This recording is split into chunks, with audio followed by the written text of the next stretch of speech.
A service of KIBMradio.com, the Internet's home for an all old-time radio.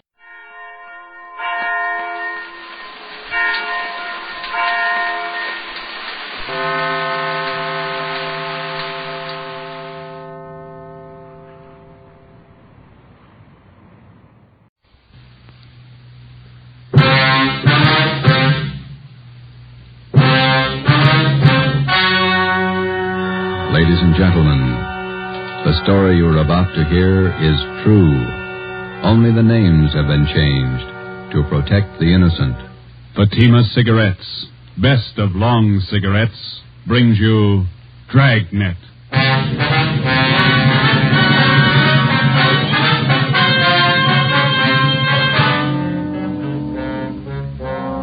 You're a detective sergeant. You're assigned to Juvenile Bureau. A rash of crimes has broken out in your city. Suspicion points to an organized gang of juveniles. Your job, stop them. If you want a long cigarette, smoke the best of long cigarettes. Smoke Fatima. It's the long cigarette that contains an essential ingredient of all the very popular cigarettes, Turkish tobacco. That's why you see the Turkish symbols on the attractive gold and yellow Fatima package. That's why Fatima has a much different, much better flavor and aroma than any other long cigarette. That's why Fatima doubles and redoubles its smokers. Yes, if you want a long cigarette, smoke the best of long cigarettes.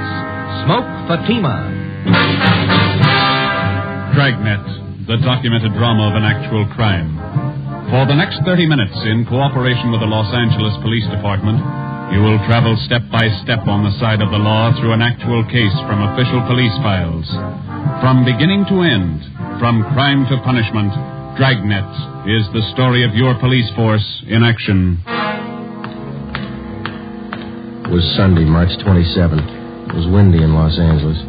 We were working the night watch out of Georgia Street Juvenile Bureau. My partner's Ben Romero. The boss is Ed Backstrand, Chief of Detectives. My name's Friday. I was on the way up from the Juvenile Bureau, and it was 11:25 p.m. when I got to the receiving hospital, room 5, the treatment room. Everything happens on Sunday nights, huh, Joe? Yeah. How's the kid making out, Doc? One arm is cut up badly. Nothing fatal, though. How'd it happen? That's what I'd like to find out. Can I talk to him? If you want. Don't press him, though. He's had a bad shock. All right.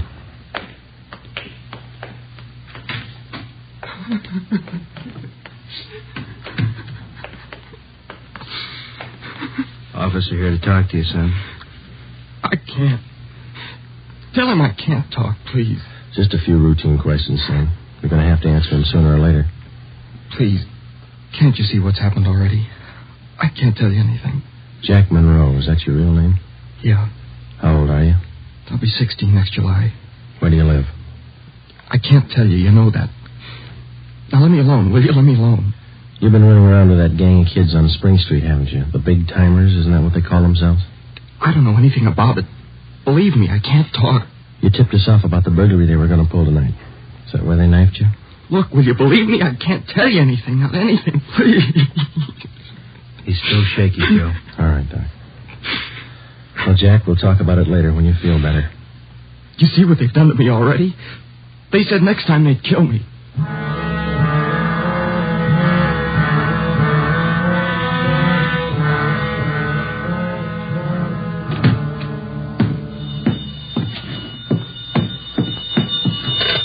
Juvenile Bureau, Friday. Yeah, okay, friend. Goodbye. How'd you make out, Joe? Not very good, Ben. Captain Bowling come in yet? You checked in while you were gone. Wants to see us. Okay. The kid tell you who knifed him? No, I scared him good. He wouldn't tell me a thing. You get a line on the boy's parents, Friday? I got a hold of his father. He's on his way in. How's the boy? Bad knife wounds. Nothing fatal. You know the boy? Not till this afternoon, Captain. He tipped us off about a burglary a gang of young kids were supposed to pull tonight. Did it go through? No, but 2 hours ago, this Monroe kid was found in a vacant lot down on Olympic, cut up pretty bad. The gang must have pegged him. How long is it going to take you to break that up? Well, we're just starting to get a line on him, Bob. Must be nearly 100 in that gang. And every one of them working hard. Take a look at the pin map over here. This spot here, look at it. All the jobs pulled during the last month, huh? The last 5 weeks up to date. Red tabs for burglary, must be more than 100. The robberies, green pins, count them, at least 50. And there's 5 more orange ones I added for the weekend, auto thefts. You bet those kids are working hard. We got a lead on them. That's more than we had last week. You have to push it harder. Here's the big reason. This line of pins, brown and black. Purse snatchings. Purse snatching and rape, 26 of them in the past 5 weeks. They're pretty well concentrated in one area here. That's right. Now, what's the lead you're working on? Right there on the pin map, Captain. Huh? Well, these 2 blocks here, Bob, where Franco Alley intersects Spring Street. Well, what about it? Well, it's the only clear area for a dozen blocks around. There's not a colored pin on it, you see? Yeah. Now, all the rest of the pins, the robberies, burglaries, attacks, they all seem to branch out from this same spot right here in definite patterns, Franco Alley and Spring Street. You figure that's the focal point for the gang? Well, it's got all the mark. For instance? Well, we've been checking that neighborhood for a week. We got it narrowed down to one place, right on the corner of Franco and Spring. What is it? It's a soda fountain. It's pretty typical. Only it stays open all night, and it gets a pretty good play from kids. A regular hangout, Captain. Pretty tough youngsters. None of them over 18. Who runs the place? Guy named Eddie Ramsey, small-time con man. Had a run-in with him when we worked bunco detail. I remember the name. Smart mouth. Tried to give us trouble when we talked to some kids in there last night. He's got a place set up for him in the back of the store, kind of a club room. It sounds like a good lead. What are you doing about it? Well, just a minute. Captain Bowley. Yeah? Who? Yeah, we'll be right down. The Monroe kid, his father's downstairs, cursing every one of us. What's his problem? Can't understand how his boy got into trouble. Come on, Ben, let's tell him.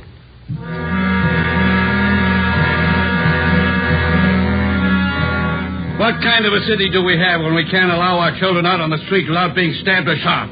What's our great police force doing when this is going on? I'd like an answer if you got one. I demand an answer. We got an answer for you, Mr. Monroe. Will you sit down? My boy's lying in there in that hospital bed, cut to pieces. What did you do to prevent it? Tell me. You tell us, Mr. Monroe. What'd you do to prevent it? I'm no cop. That's your job. I pay my taxes and I help pay your salary. We look out for your kids, but we don't raise them. That's What are you your talking job. about? Just a minute, Mr. Monroe.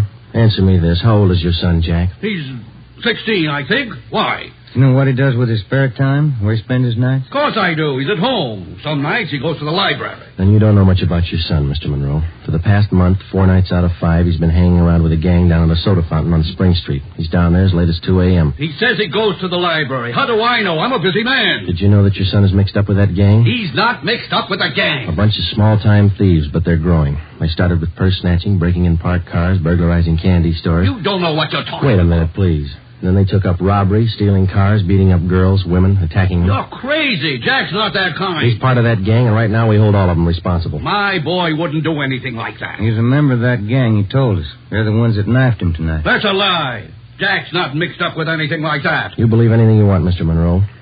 We're going to protect your boy as much as we can, but don't expect us to raise him for you. Now, you better take a free piece of advice. You keep your advice. Jack's not in this. You can't prove he is. We're not out to prove anything right now. But you catch up with that boy of yours. Keep him off the streets before it's too late. Are you threatening me? No, sir, advising you. Next time we might meet at the morgue. 1 a.m. Monday, March 28th. A detail of 50 officers from Juvenile Bureau and Metropolitan Division were deployed for 16 blocks along Figueroa Street. At 5 minutes past 1, they started to move south over an appointed area. In the space of half an hour, 18 young kids, none of them over 17 years old, were picked up off the streets and brought to the second floor at 1335 Georgia Street, the Juvenile Bureau. 4 of the youngsters were girls.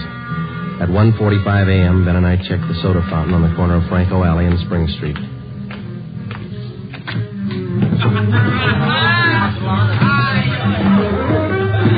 Same bunch, Joe.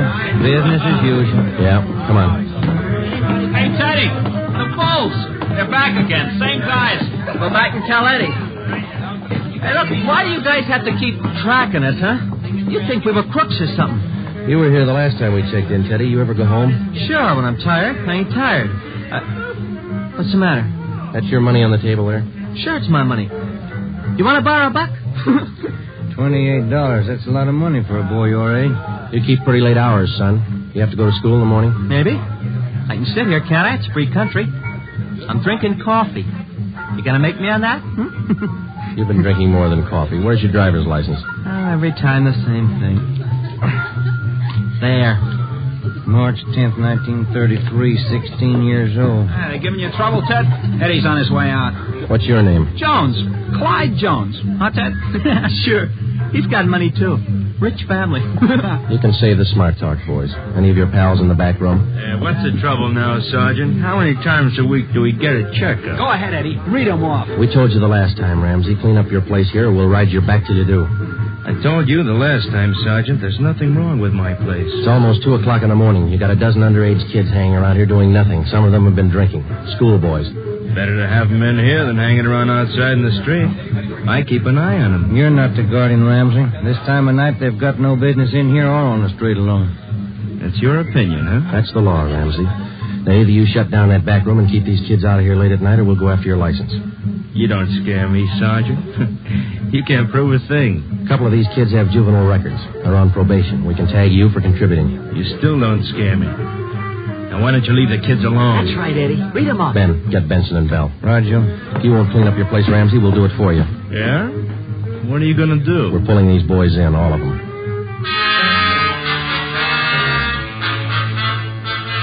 "2:25 a.m. Monday, March 28th. The Dragnet operation had netted 30 juveniles, 26 boys, 4 girls. 24 of the children were between the ages of 16 and 17. They were lodged in the assembly room at the Georgia Street Juvenile Bureau. The other half dozen were 13 and 15-year-olds. They were taken to the juvenile hall at 1369 Henry Street.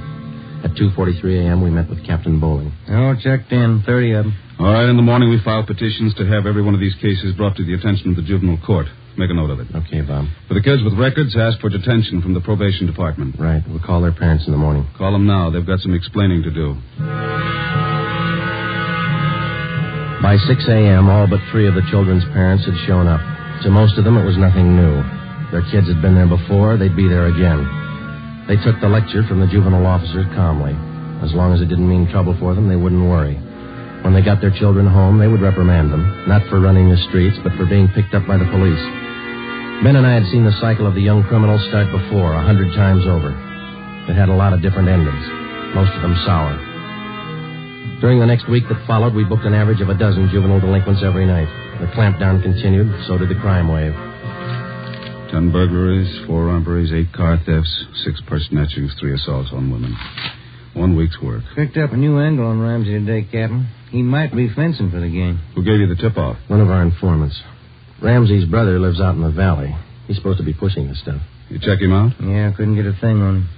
Well, it might explain what attracts the kids to that soda fountain. It explains those $20 bills the kids are flashing. They steal and rob, and then they sell the loot to Ramsey for nothing. And another thing. Ramsey keeps his place open all night, and there's no reason to. He doesn't get that much trade. It's only from a young gang that hangs around there. You question the kids. How do they account for having all that money? Well, most of them say Ramsey lends it to them. They say they pay him back a little at a time. I think he's fencing for the kids. You tried to get his license? No luck, Captain. We can't prove a thing against him. Then we'll do it the hard way. Sweat it out. That night, we drove out to Ramsey's soda fountain and asked him again to clean up his place, to keep the young kids out after 10 o'clock at night, to stop lending them money. He refused. There was nothing we could do. His business was a public place. He could not be held responsible for any of his patrons. In the next 10 days that followed, Ben and I haunted the sidewalk outside the soda fountain. We questioned every youngster as they entered and left. We made more than a dozen arrests. Many of the kids had been drinking heavily. We found some of them under the influence of narcotics. But Ramsey was still in the clear. The crime wave continued sporadically. Ben and I waited for our chance. It was a long time coming. Thursday, April 14th, we had dinner at Johnny Cokin's place, and it was 10:35 p.m. when we checked back in at the office. Hot shot. Grab it, Joe. Yeah. The terminal on Market Street, a 459 and shooting. The terminal on Market Street, a 459. Let's go.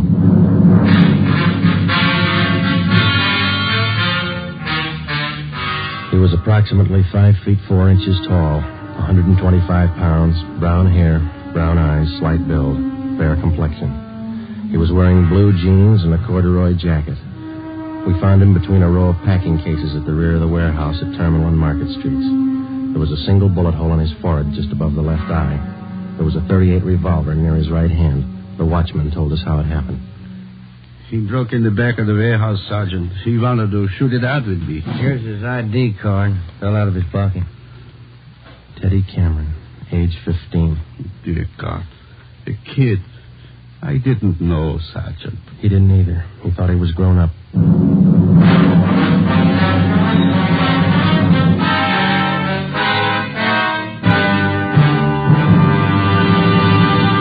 You are listening to Dragnet for the solution to an actual case from official police files.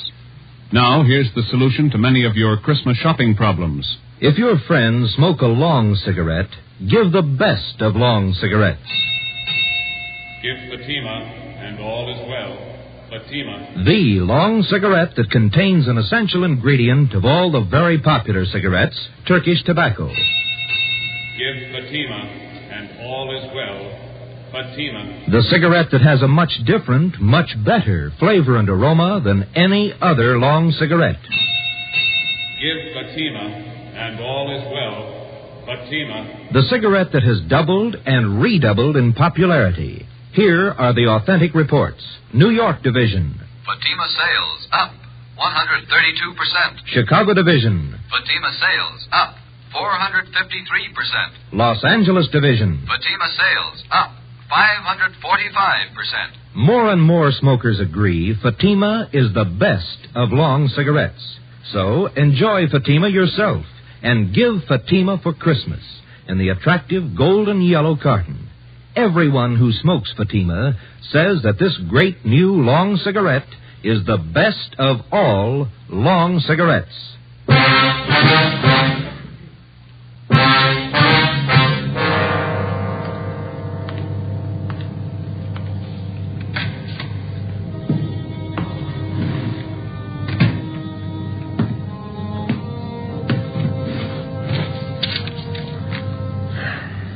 Los Angeles Police Department, Form 311, Dead Body Report.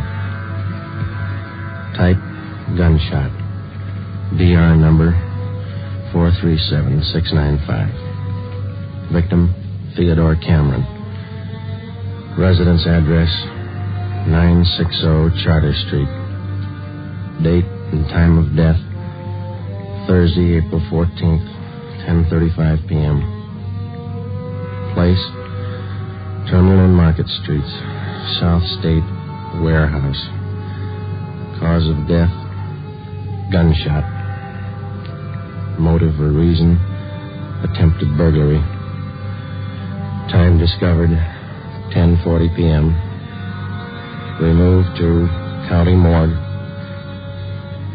Discovered by Carl Hyben, night watchman. Identified by Barbara Cameron, sister.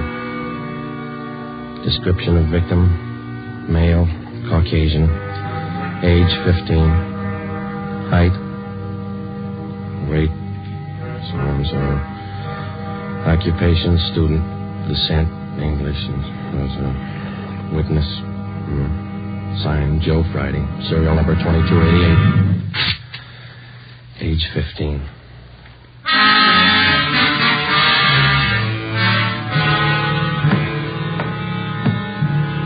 Ready, Joe? And Cameron Boy's sister. She's waiting in the next room. Yeah, let's go. She taking it hard? Yeah.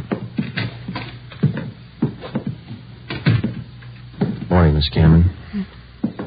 Good morning. We won't keep you long. Just a few routine questions. Yes, all right. Miss Cameron, how many are there in your family? There were three of us. Teddy, Mike, and me. Mother and father are dead. I work. Teddy and Mike go to school. Mike does. How old is your brother Mike, Miss Cameron? He's 14. You're the sole support of your two brothers? Yes. Do you have any idea who the boys were your brother Ted used to run around with? I don't know them by name. I remember seeing a couple of them once or twice. Mike would know, I think. He and Ted were pretty close, brothers. Do you know if Ted mixed with a gang of kids down on Spring Street? Maybe Mike would know that. Sergeant Teddy wasn't a bad boy. He wasn't a bum. None of us are. I tried to raise the boys like Ma told me. It wasn't easy. We made out. Yes, I understand, Miss Cameron. Our salary didn't have too much, but we got by. Yeah. I figured on getting married. I'm 31. It'd be good for the boys, especially Teddy. He's dead, isn't he? Yeah. I couldn't be in two places at once. Hold a job and watch the kids. But that's why I thought maybe a husband. I'm sorry to press, Miss Cameron. Do you think your brother Mike can tell us about that Spring Street gang? Or Mike could know. Where can we find him? Staying at a friend's house. I got the address in my bag. Here. That 2514. I don't write numbers too well. Thank you, Miss Cameron. You've been very helpful. I'll get somebody to drive you home. Or do I have to go? Would it be all right if I just sit here for a while? That's all right. I'm tired. Real tired. 2514 West Serrano Street. That was the address Barbara Cameron had given us. It was the home of Mr. and Mrs. Jean Brewer, high school friends of the dead boy's sister. We talked to Mike Cameron. He told us that his brother Teddy had been running around with a gang down on Spring Street. He identified Ramsey Soda Fountain as the hangout. It was 2:25 p.m. when we got back to Georgia Street Juvenile Bureau. Hi, guy. Juvenile Bureau, Romero. Yeah, hold on, I'll call him. You, Joe. Thanks. Friday. Joe, this is Canfield in burglary. Yeah, Homer. You're working that Cameron case, aren't you? Yeah? I just got a report on one you might be interested in, out of the same neighborhood. Distillery prowl. What do you got on it? Looks like a juvenile M.O. They got away with 7 cases of Scotch whiskey. Expensive stuff. Okay, we'll hop on it. Bubeck Warehouse, Crocker at 7th. Miss Elizabeth Rice was the auditor in charge at the Bubeck Warehouse. We located her on the mezzanine office row. It was her job to keep a running inventory on all incoming and outgoing liquor stock. She knew her job well. As you know, Sergeant Friday, each and every bottle of distilled spirits carries a United States Internal Revenue stamp. Yes, ma'am. Each stamp carries a serial number together with the name of the firm to whom the stamps are issued. Well, Miss Rice, in the stuff that's missing, the stamp on each bottle carries the case number. Is that right? That's right. Now, what did I tell you? Oh, yes, I have it right here. 7 cases of high-grade blended Scotch whiskey. Now, I have a bottle identical to those in the missing cases. Yes, I see. Now, if you'll just look here. Yes, ma'am. The number on this stamp here, 368-227-9956, followed by the firm name. Could you give us the numbers of the stolen cases? Now, I have them typed out for you right here. 7 cases, 12 bottles to the case, Canada Dry Incorporated, 4 of the red label and 3 of the black label, Johnny Walker. All right, thank you very much, Miss Rice. And you think that this might be a juvenile case, Sergeant? Yes, ma'am, we do. 7 cases, that's close to $600, isn't it? We've lost a great deal more than that, Sergeant. The insurance company makes up for the liquor loss. Yes, ma'am. Those youngsters, who makes up for them? Ben and I left the Bubeck Warehouse with a list of serial numbers of the 7 cases of stolen liquor. We headed back for the Juvenile Bureau. We figured that there was a strong possibility that the Spring Street gang was responsible for the warehouse liquor theft. How were they disposing of the stolen property? That was the key question we had to answer. Ben and I had a hunch and a tip from an informant that the young gang was operating under the guidance of a fence, a man or woman whose job it is to dispose of stolen property. The gang members were close to Ramsey at the soda fountain. Ramsey was the logical suspect. All right, well, suppose they did steal the liquor. Suppose Ramsey's a fence. What's he done with the stuff? I don't think he's turned it this fast, if he's turned it at all. He wouldn't keep it at the soda fountain, no liquor license. And we've been around too much. He wouldn't keep it in his house. He lives in the rear of the fountain. It's too hot. Only leaves one other location that we know about. His brother's place in the valley. It was 5 minutes to 10 when we turned left off Ventura Boulevard onto Sepulveda. Ramsey's brother had a small farm about a mile and a half off the highway. It was a modest white frame house planted squarely in the center of an acre of ground. An unpaved driveway led off to the left of the house to the garage. Pull up here, huh? Yeah, okay. Yeah, it looks kind of quiet, no lies. Let's go.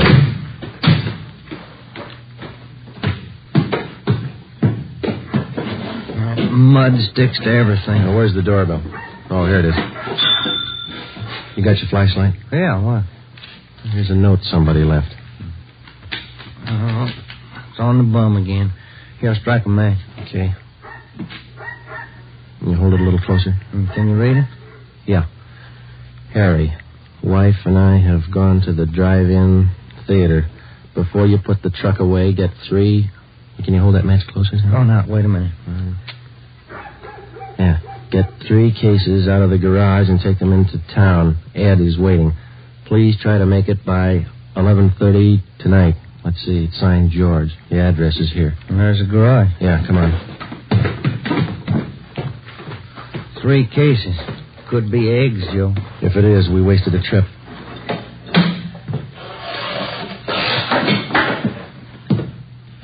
Oh, I'm out of matches, Joe. All right, here, use mine. What was that? Checking. Come on. See anything? No. There goes the light. Just a minute. I'll strike another one. You can save your matches. We found it. We found 5 cases of Scotch whiskey on the floor of the garage. We checked the serial numbers against the warehouse list. They matched. We went back to the car and called communications. We had an immediate stakeout placed on George Ramsey's place, and then we headed back for the city. It was 11:20 p.m. when we got to the address we found on the note. Oh, it's about time, Harry. Hello, Ramsey. We can do without the music. What's your problem this time? Hey, you're almost out of Scotch, Ramsey. Serial numbers check out, Joe. Sorry I can't offer you a drink. We're too old to drink here, aren't we, Ramsey? Where's your phone? You want to invite somebody? You can see we're out of booze. You got a phone? In the hall. Ben, call the office. Yeah. All right, what's it all about? We've been out to your brother's place. What happened to the other 2 cases? You drink them here? I gave it to the kids. What are you looking at me like that for, Sergeant? Anything wrong, Eddie? Party's over, kid.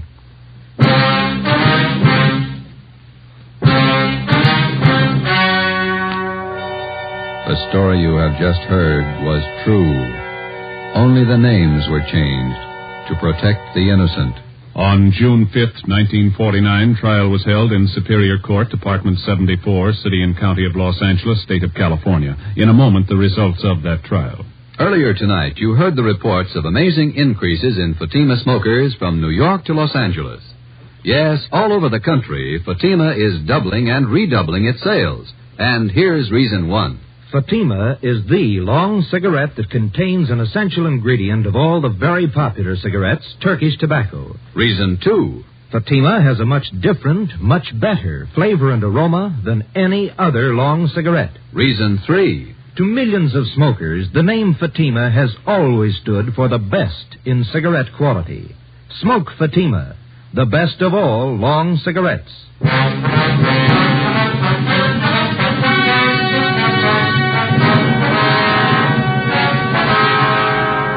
Edward and George Ramsey were tried and convicted in Superior Court of receiving stolen property. After serving their terms as prescribed by law in the state penitentiary, they will be returned to the county jail where they will serve a 1-year term for contributing to the delinquency of minors. You have just heard Dragnet, a new series of authentic cases from official files. Technical advice for Dragnet comes from the Office of Acting Chief of Police, W.A. Wharton, Los Angeles Police Department. Honoring the city of Greenwich, state of Connecticut, and the men who make up the Greenwich Police Department, another of America's great law enforcement agencies. One of these men, Chief John M. Gleason, FBI National Police Academy graduate, who dedicates his life to making yours more secure. Fatima Cigarettes, the best of long cigarettes, has brought you Dragnet from Los Angeles.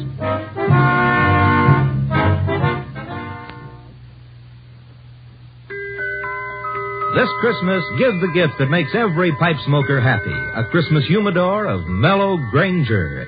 Granger is made just for pipes by the tried and true Wellman method. Rough cut to smoke mild and cool, and humidor packed to stay ever fresh. Yes, make this Christmas a Merry Christmas for all the pipe smokers on your list. Give them each a Christmas humidor of mellow Granger. Listen to Dragnet next week and be sure to hear Morton Downey tonight on NBC.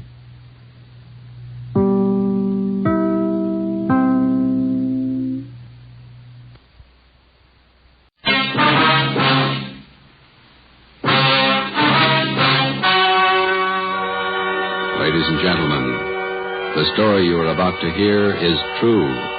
Only the names have been changed to protect the innocent. Fatima Cigarettes, best of long cigarettes, brings you Dragnet.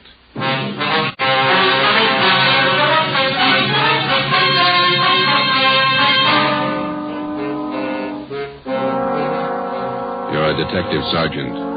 You're assigned to robbery detail. $8,000 worth of Chinese jade has been stolen. The criminal is vicious. His weapon, a handful of buckshot in a handkerchief. Your job, get him. If you want a long cigarette, smoke the best of long cigarettes. Smoke Fatima. Fatima is the long cigarette which contains the finest Turkish and domestic tobaccos superbly blended to make Fatima extra mild. And that's why Fatima has a much different, much better flavor and aroma than any other long cigarette. That's why Fatima is doubling and redoubling its smokers. So, if you want a long cigarette, smoke the best of all long cigarettes. Smoke Fatima. Dragnet, the documented drama of an actual crime. For the next 30 minutes, in cooperation with the Los Angeles Police Department, you will travel step by step on the side of the law through an actual case from official police files. From beginning to end, from crime to punishment, Dragnet is the story of your police force in action. It was Monday, December 1st. It was foggy in Los Angeles. We were working the day watch out of robbery detail. My partner's Ben Romero. The boss is Ed Backstrand, chief of detectives. My name's Friday. It was 7:15 p.m. when we got to the police academy, the banquet room. Where do we sit, Joe? Lee Jones is holding a couple seats for us someplace. You see him? Oh, yeah. There he is up there. Well, look at him. Everybody's here. Yeah, ought to be. Hi, fellas. A couple of ringside seats. Thanks, Lee. Did you get it? Yeah, right here. Mind if I take a look at it? No, go ahead. How come it didn't get wrapped as a gift? No time. A gift box would have been nice. No cotton, even? Beautiful watch. Radium dial? Yeah. Universal Geneva. Fine movement. He'll like it. Look on the back. Let's see. For Chief Ed Backstrand, a good cop, Detective Bureau. Not very good engraving. No time. I didn't think the old man really meant it. 26 years. You get tired after 26 years. You've been at it 25, Lee. Oh, don't look at me like that. I got a book to finish. 23 chapters. How many chapters you got, Fanny? 2. How long you been writing it? 2 years. Well, at that rate, we'll be stuck with you for another 21 years. If you're lucky. Excuse me, fellas. Gotta make a speak. All right, Lee.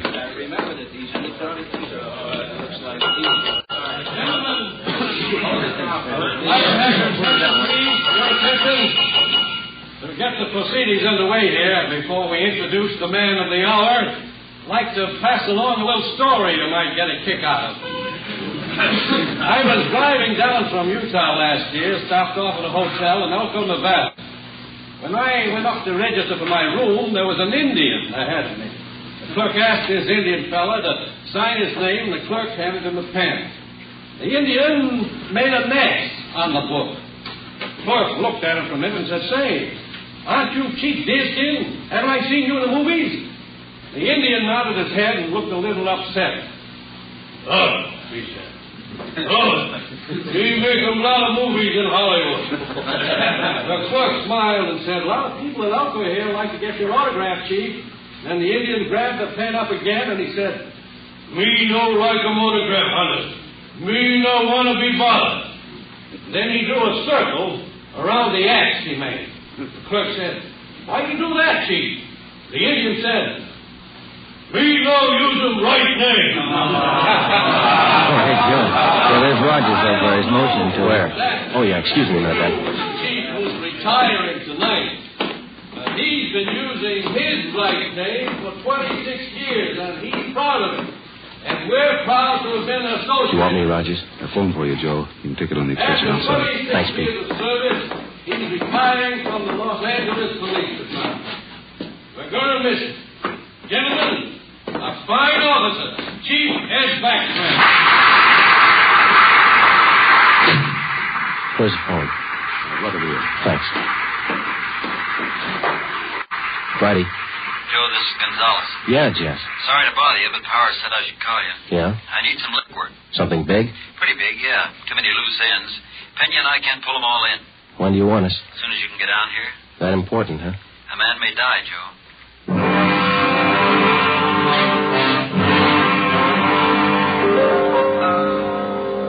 Hi, Jess. Got here as soon as we could. Sorry to pull you away. Hello, Romero. Gonzalez, what's up? Come on in here. All right. Here's a report. Not complete yet. Mm-hmm. Chinese fella. Name's George Quan. He's a jeweler, gem cutter. Yeah. Jade expert. Knows as much about jade as anybody on the coast. Uh-huh. Says it happened at 5:30 today on Alvarado near the park. They weren't kidding, were they? They almost killed him. Yeah. Any idea what the weapon was, Jess? I'm not sure. Looks like some sort of blackjack, something homemade. Yeah. When they picked up Quan, they found several buckshot pellets lying around and a man's handkerchief. Ray Pinker has the stuff over at the crime lab now. Where's Quan? Have you talked to him? Got in a couple of questions down at Georgia Street while the doc was giving him sedatives. Little guy's a mess, Joe. Gonna be all right? 50-50 chance when I called you out of the academy. Well, why did they beat him? Do you resist? I don't have it all yet, but from what he said, he was jumped from behind, didn't have a chance to fight. Whoever it was kept beating him long after he was unconscious. Well, what'd they take him for? A couple of pieces of jade, large ones, very rare. Mm-hmm. You got anything else? Yeah, we got a star witness, just one. Did you talk to him yet? Just did, for an hour and a half. You want to crack at it? Are you having trouble with him? Yeah, little. All right, Pena. Send him in again. Yes, sir. You want to talk some more? 6 years old, Joe. His name was Norman Eugene Fisher, and he was 6 years of age last April. Like all young boys his age, his imagination ran away with him. What would be only a minor detail to an adult witness assumed tremendous proportion to Norman's young mind. He told us his story 3 times. Each time he elaborated a little more until what he claimed was the truth could only have been figments of a small child's imagination. Ben and I, together with Gonzalez and Pena, talked with the boy for another hour. We were getting tired, but Norman enjoyed his position as star witness. Once more, Norman, please, try to remember it as it really happened. It was just like I said. Let me try, Jess. Go ahead, Romero. You did see it happen this afternoon, didn't you, Norman? Yes, sir, I did. Good. Now, you were on your way home from the store. Oh, no, sir. I was running away from a man. He was chasing me. But you just told us, Norman, that you were on your way home from the store. Oh, no, sir. That was yesterday. But you told us. Just a minute, Ben. Norman, how old are you? Next year I'm going to be 21. No, that's not right. 21, that's older than I am.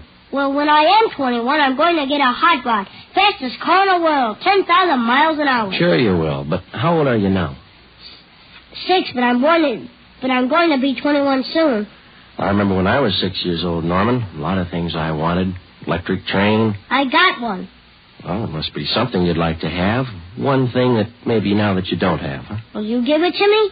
Well, if I can. What do you want? I'd like your gun. Well, what do you want a gun for? I want to put people in jail like you guys do. Sometimes it takes more than a gun, Norman. What do you mean? Just because you've got a gun doesn't mean you're a cop. Well, what does? Just a minute, son.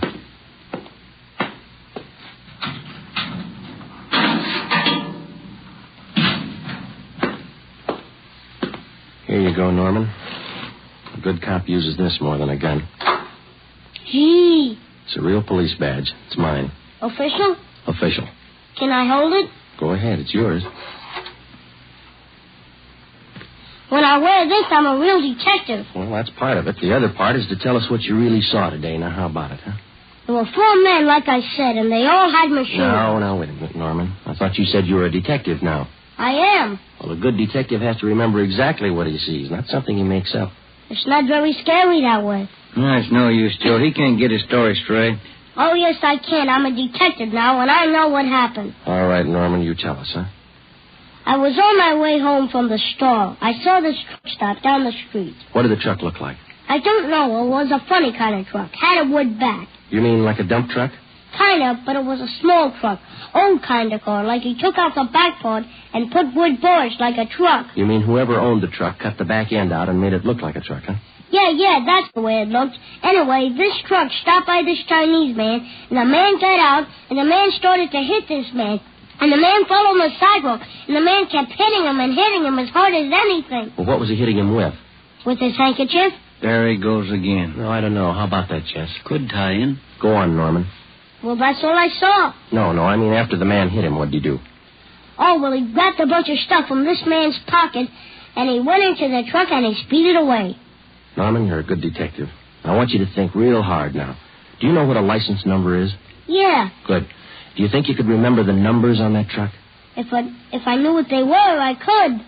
In school, we're just having numbers now. I only know up to 7, but there were 2 7s in it. You're getting all this, Jess? Yeah, keep going. Norman, you've helped us a lot. Can you remember what the man on the truck looked like? He had a big head and he looked mean. All right, just one more thing now. Can you remember the color of that truck? It looked black, but the back part had black and white stripes. I don't know how you did it, Joe. Well, what do you think? How about it? Me too. All right, Norman. Your mother's waiting outside for you. You can go home now. You're a real detective. Can I wear my badge now? You bet you can. Okay. Say. Yes, sir? As soon as I arrest somebody, will you put him in jail? With the help of an outdated police badge, no longer official, we had the statement of a 6-year-old boy with a healthy imagination. We had an idea he was telling us the truth, but we had no way of being certain. Since he was the only witness, we had to accept his word and hope that he was putting us on the right track. The quickest way to make sure was to see if some of the details in little Norman Fisher's story would check out. Jess Gonzalez and Manuel Pena took the job of trying to locate a homemade pickup truck with 2 7s in the license number. They started by checking all the late 3.8 forms, the vehicle theft and impound reports.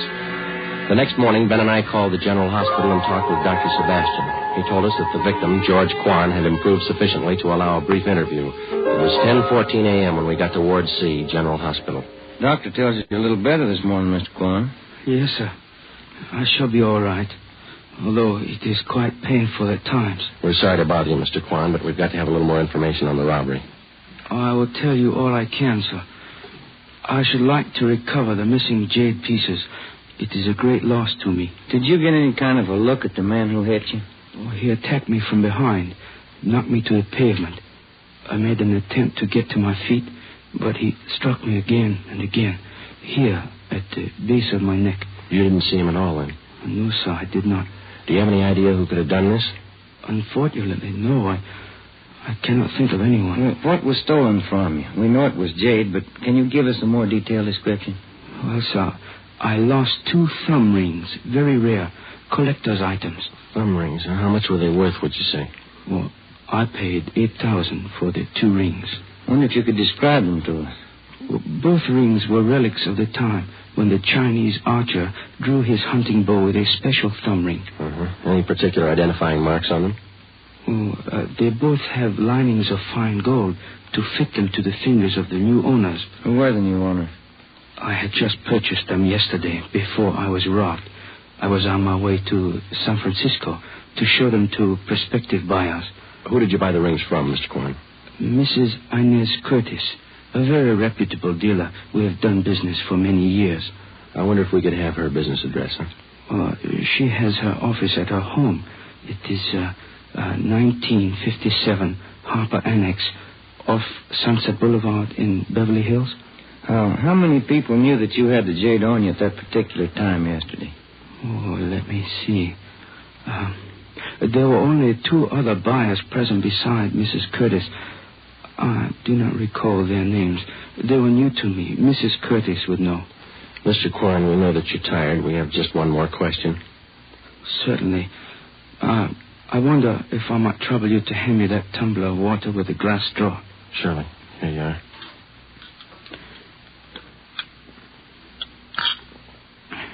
Thank you very much. You're welcome. Now, those thumb rings, Mr. Quan, would there be any practical disposition of them other than selling them as they are? Well, hardly, Sergeant. To anyone who really knows the value of jade, it would be unheard of to change them in any way. I see. Well, thank you, Mr. Quan. We'll do our best. You know, Sergeant, we Chinese place a great sentimental value on our jade.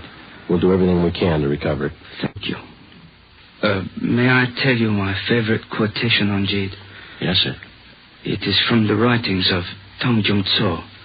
He wrote, "The magic powers of heaven and earth always combine to form perfect result. So the pure essences of hill and water become solidified in precious jade.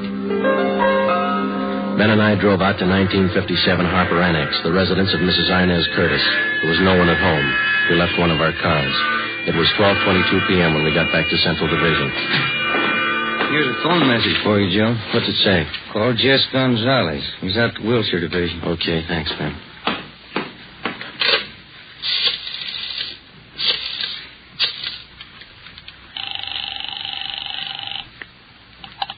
Wilshire Detective Dillion. Hi, Harry. Gonzalez around? Just a minute.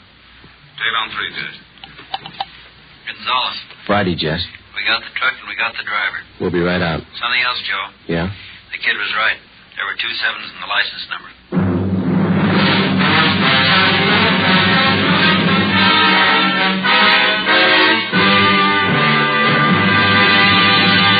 You are listening to Dragnet for the solution to an actual case from official police files. Now, here is a real solution to many of your Christmas shopping problems. If your friends smoke a long cigarette, give the best of long cigarettes, Fatima. Give Fatima for quality. The name Fatima has always stood for the best in cigarette quality. Give Fatima for flavor. Fatima has a much different, much better flavor and aroma than any other long cigarette. Give Fatima. They're extra mild. Yes, Fatima is the long cigarette which contains the finest Turkish and domestic tobaccos blended to make Fatima extra mild. Yes, extra mild. So give Fatima for Christmas in the attractive golden yellow carton. It's the long cigarette that has doubled and redoubled its smokers. More and more smokers every day agree Fatima is the best of all long cigarettes.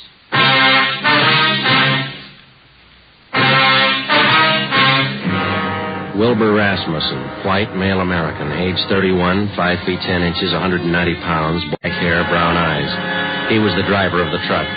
Gonzalez and Pena began by checking through all of the reports of trucks impounded during the past 24 hours. There were 23. Out of those 23, they narrowed it down to 4 possibilities. The third vehicle that they checked fitted the young witness's description of the holdup truck. We still could not be absolutely certain that the impounded truck was the one we were looking for. The same could be said of the driver, Wilbur Rasmussen. The net result of checking impound reports doesn't always result in the apprehension of a suspect, but in this case we were lucky. The driver had been picked up for drunk driving. It was 1:30 p.m. when we checked in at the Wilshire Division. Hi, Jess. Where is he? You're a little late. What do you mean? He's gone, released on bail. Who furnished the bail? The woman he works for, Mrs. Inez Curtis. Well, that doesn't figure, Jess, or does it? Why not? How many people knew Quan had the Jade? That's not my guess. Quan vouches for her. He's been doing business with her for years. What do you think, Joe? It's your show. I'm just tagging along. Well, one thing's sure. Just a minute. Wilshire Detectives, Gonzalez. Oh, yeah, Pena. He did?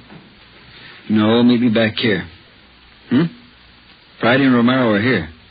Right. The Fisher kid just identified Rasmussen's picture. The identification of Wilbur Rasmussen by 6-year-old Norman Fisher was far from sufficient to take the case to court. We had to have evidence, lots of it. Rasmussen had been given a thorough shakedown, his apartment and the truck. There was no sign of the stolen jade rings. Gonzalez told us that the truck had come from the U-Drive truck rental on Figueroa Street. We checked with Mr. Crockett at U-Drive. Let me have another look at that picture, boys. Yeah, here you are. What'd you say his name was? Rasmussen. Wilbur Rasmussen. You want to know if he rented a truck from Miss Wynn? Yesterday. Maybe the day before. No, not this fellow. Never seen him. Before we left U-Drive, we checked over the rental contract on the truck in question. The deposit check for the truck was signed by Mrs. Inez Curtis. The truck was checked out at 6 a.m. The rental contract, the actual release form showing to whom the vehicle had been rented, was signed by a Harry Wilson.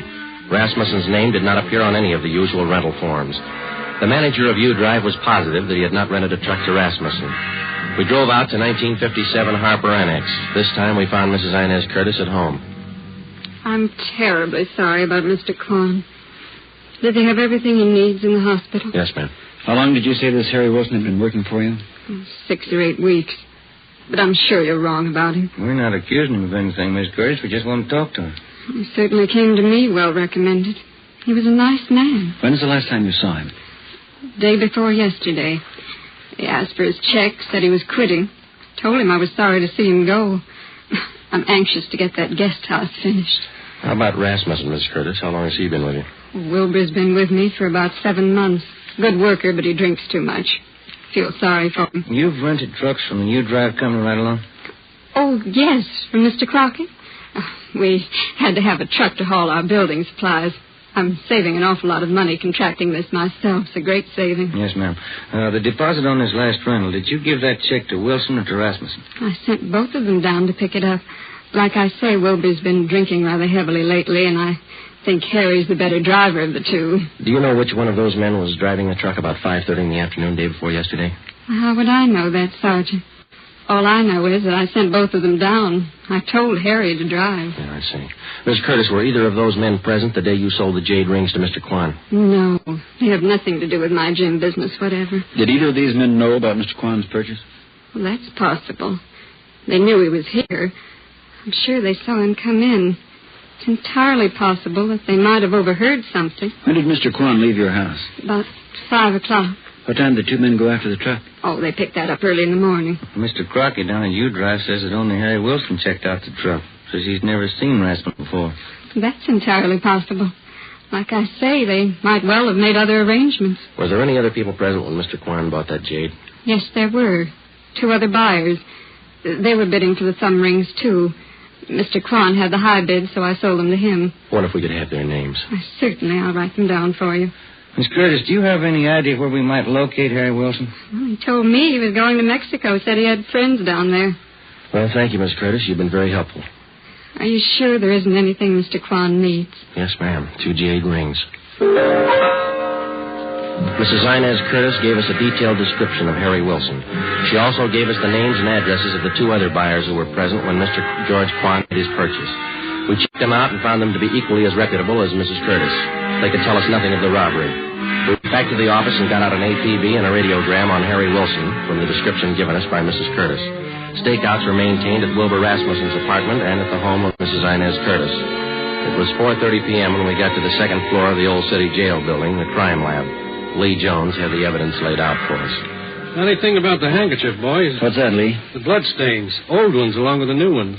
How does that figure? We know how the new ones were made when the handkerchief was filled with buckshot and used on Quan. The old ones, hard to tell. How old would you say they were? Well, the handkerchief has been through the laundry a few times. Stains didn't come out. Laundry marks right here. I don't see them. Man used peerless laundry. Infrared marking system. Let me show you. Infrared lamp, Lee? Yeah. There's your marking. Can you trace it down? Who's it belong to? Man used the name of Harry Wilson. There was nothing to do now but wait for some word on Harry Wilson. The stakeouts continued. We re-questioned Wilbur Rasmussen, and we talked again with Mrs. Curtis and George Quan. It was Tuesday, December the 8th. We checked in for work at 8 a.m. Morning, Jess. Hi, Joe. Where's Ben? Communications, getting the mail. Any word on the new chief of detectives? No, nothing. What's your guess? Oh, I think Thad Brown. A good man. Maybe. Sloan's a good man, too. When you come in here? Not yet. Why? Maybe you'd like to take a little airplane trip. What do you got? Cheyenne, Wyoming. They picked up Harry Wilson.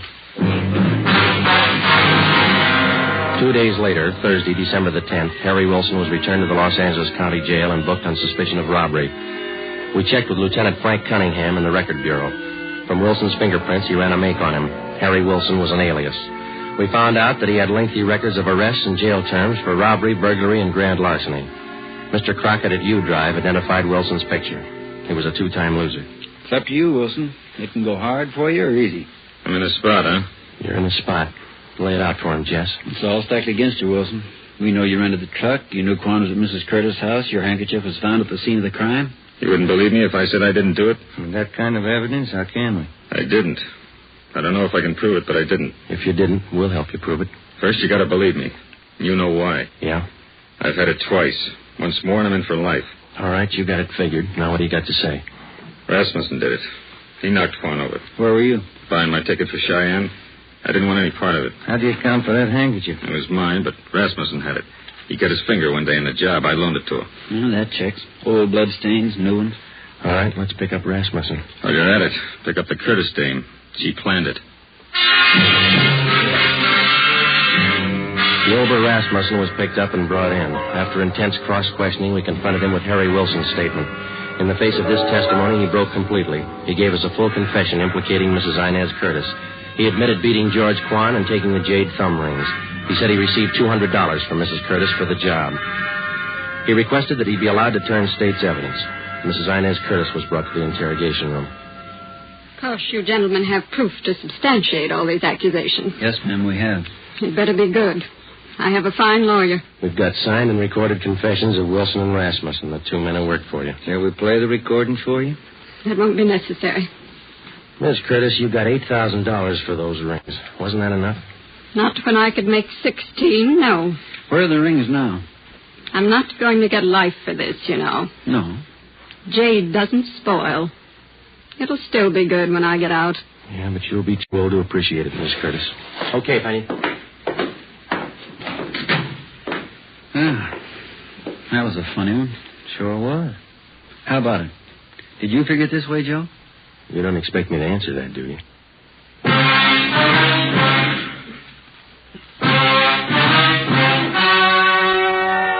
The story you have just heard was true.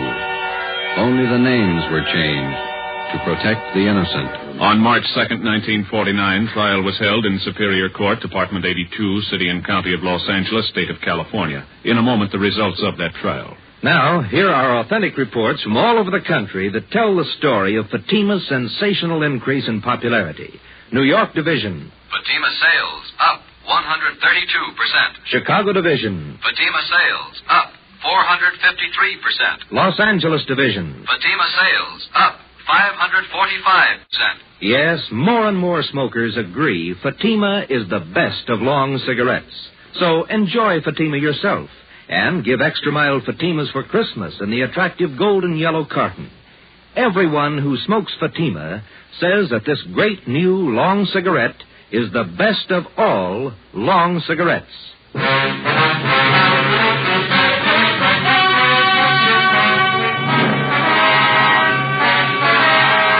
Mrs. Inez Curtis was tried and convicted of robbery and conspiracy. She received the maximum sentence as prescribed by law. In consideration for turning state's evidence, Wilbur Rasmussen received a minimum term. You have just heard Dragnet, a new series of authentic cases from official files. Technical advice for Dragnet comes from the Office of Acting Chief of Police W.A. Wharton, Los Angeles Police Department. Dragnet honors the city of Knoxville, state of Tennessee, and the men who make up the Knoxville Police Department, another of America's great law enforcement agencies. One of these men, Sergeant Joe H. Roberts, director of the Knoxville City School Safety Patrols, who dedicates his life to making yours more secure. Fatima Cigarettes, the best of long cigarettes, has brought you Dragnet, portion transcribed from Los Angeles.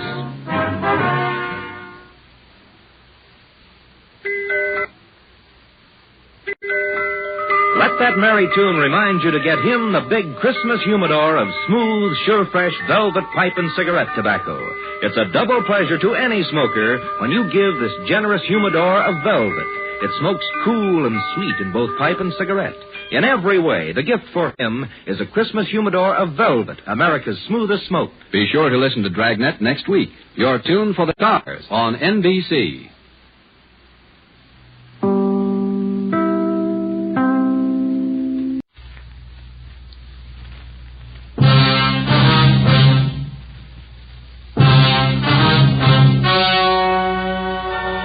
Ladies and gentlemen, the story you are about to hear is true.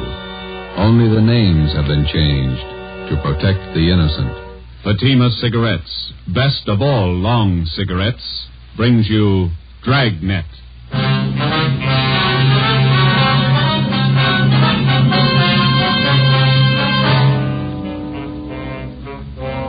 You're a detective sergeant. You're assigned to homicide detail. A young woman has been murdered. The body was discovered behind locked doors. The assassin is still at large. Your job, find him. If you want a long cigarette, smoke the best of long cigarettes. Smoke Fatima. Fatima is the long cigarette which contains the finest Turkish and domestic tobaccos superbly blended to make Fatima extra mild. And that's why Fatima has a much different, much better flavor and aroma than any other long cigarette. That's why Fatima is doubling and redoubling its smokers. So, if you want a long cigarette, smoke the best of all long cigarettes. Smoke Fatima. Dragnet, the documented drama of an actual crime. For the next 30 minutes, in cooperation with the Los Angeles Police Department, you will travel step by step on the side of the law through an actual case from official police files. From beginning to end, from crime to punishment, Dragnet is the story of your police force in action. It was Tuesday, January 9th. It was stormy in Los Angeles. We were working a day watch out of homicide detail. My partner's Ben Romero, and my name's Friday. I was on the way to work, and it was 6:45 a.m. when I got to the steps of the City Hall, the Main Street entrance. Hey, Joe, wait up. Morning, Ben. When did they call you? 5 a.m. Donahoe called you? Yeah. Miserable out, isn't it? Pretty wet. My feet are soaking wet. See the transfer there? Yeah. New chief of detectives? Wait a minute, I want to get some gum. Pack experiment. You know, I heard about the new chief. Thad Brown. Good man. Fish gum? Thanks. I wish I'd make up some minds about our shift. Work days, they call you back nights. Work nights, they call you back days. Why don't you put in for a desk job? They never have to call you back. You're here all the time. You're just hard to please. Here we are.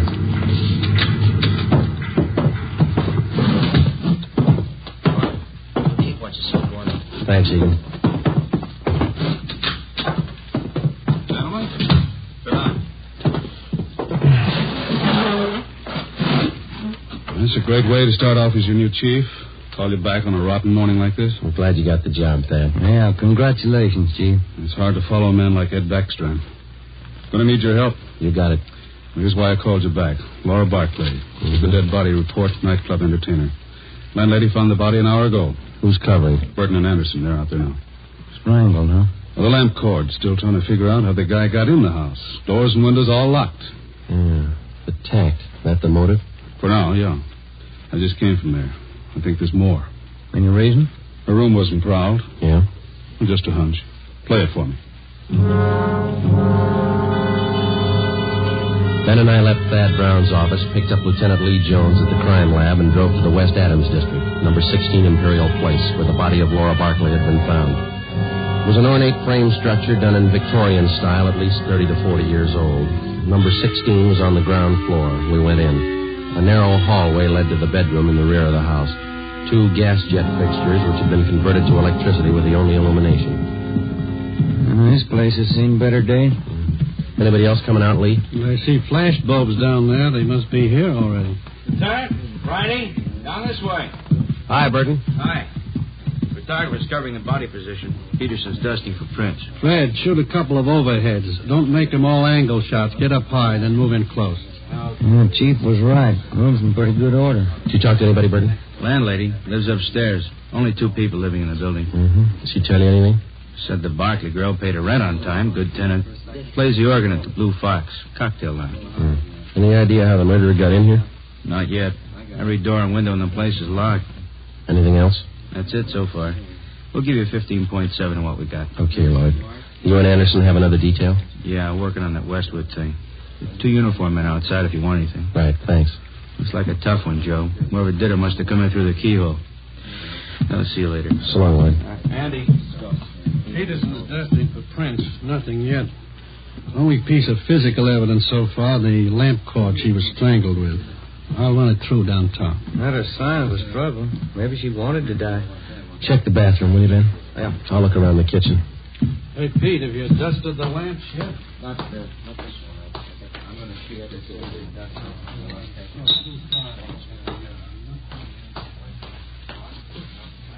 Ben, come here a minute, will you? Ben. Yeah? Come in the kitchen, will you?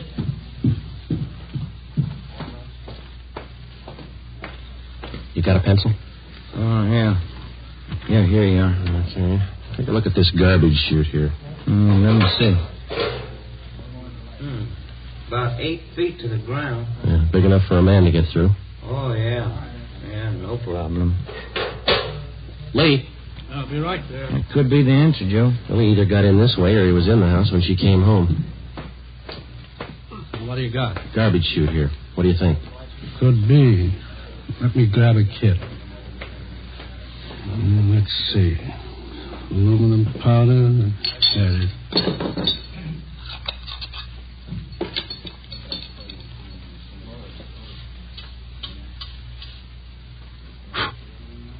No.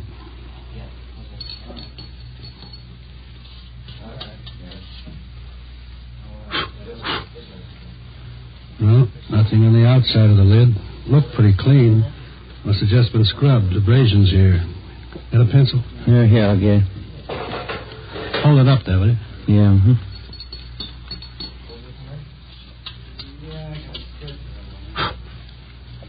Yeah, here we go. Large prints. Unusually large. Big hands. Can I look inside the chute a minute, Lee? Go ahead. Watch that lid. Yeah, I will. Looks like it's blocked off upstairs. This thing hasn't been used for garbage for some time. Most of them were condemned a few years back. I'll get Fred to shoot these. Let's go in the living room. That desk been dusted, Lee? Yeah, it's clean. Go ahead.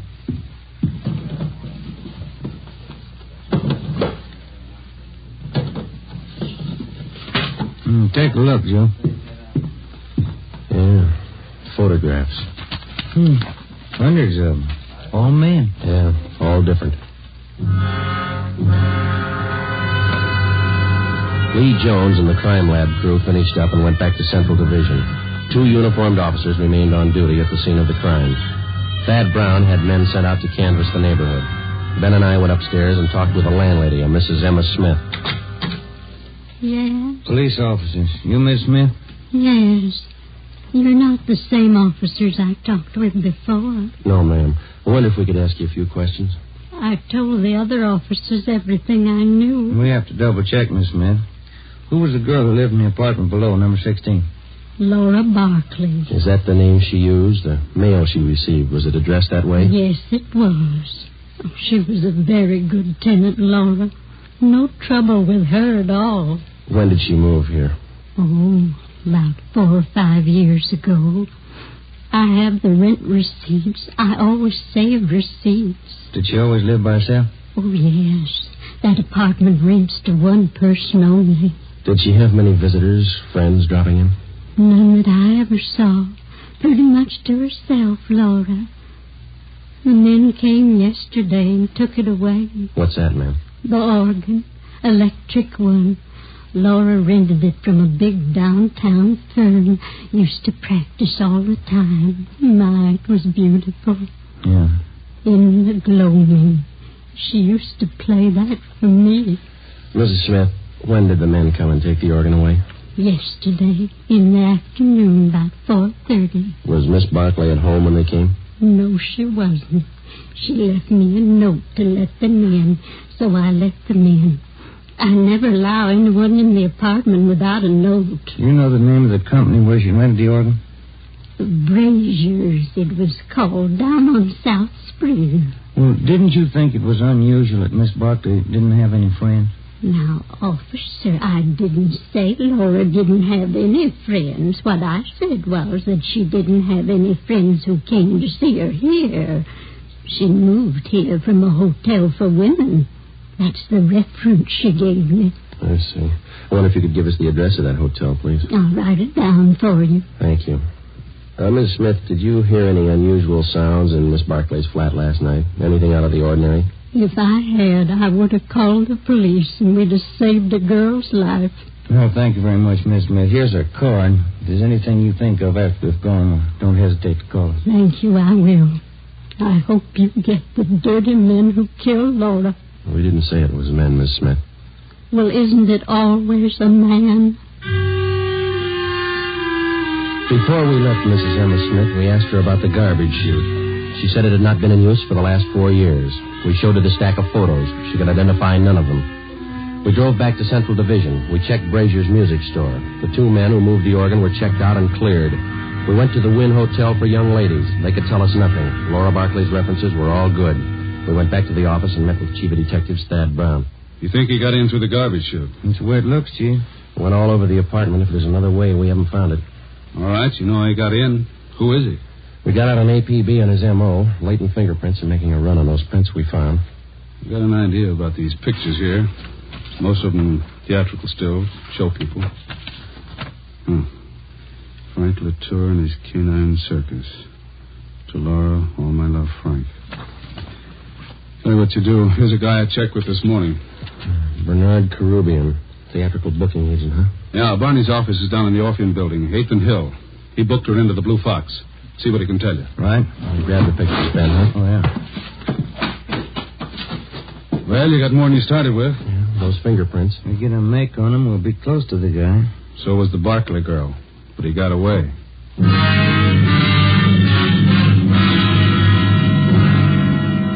I wonder if we could see Mr. Karubian. Who's calling, please? Sergeant Romero and Sergeant Friday, police officers. Oh, one moment, please. Yeah, please.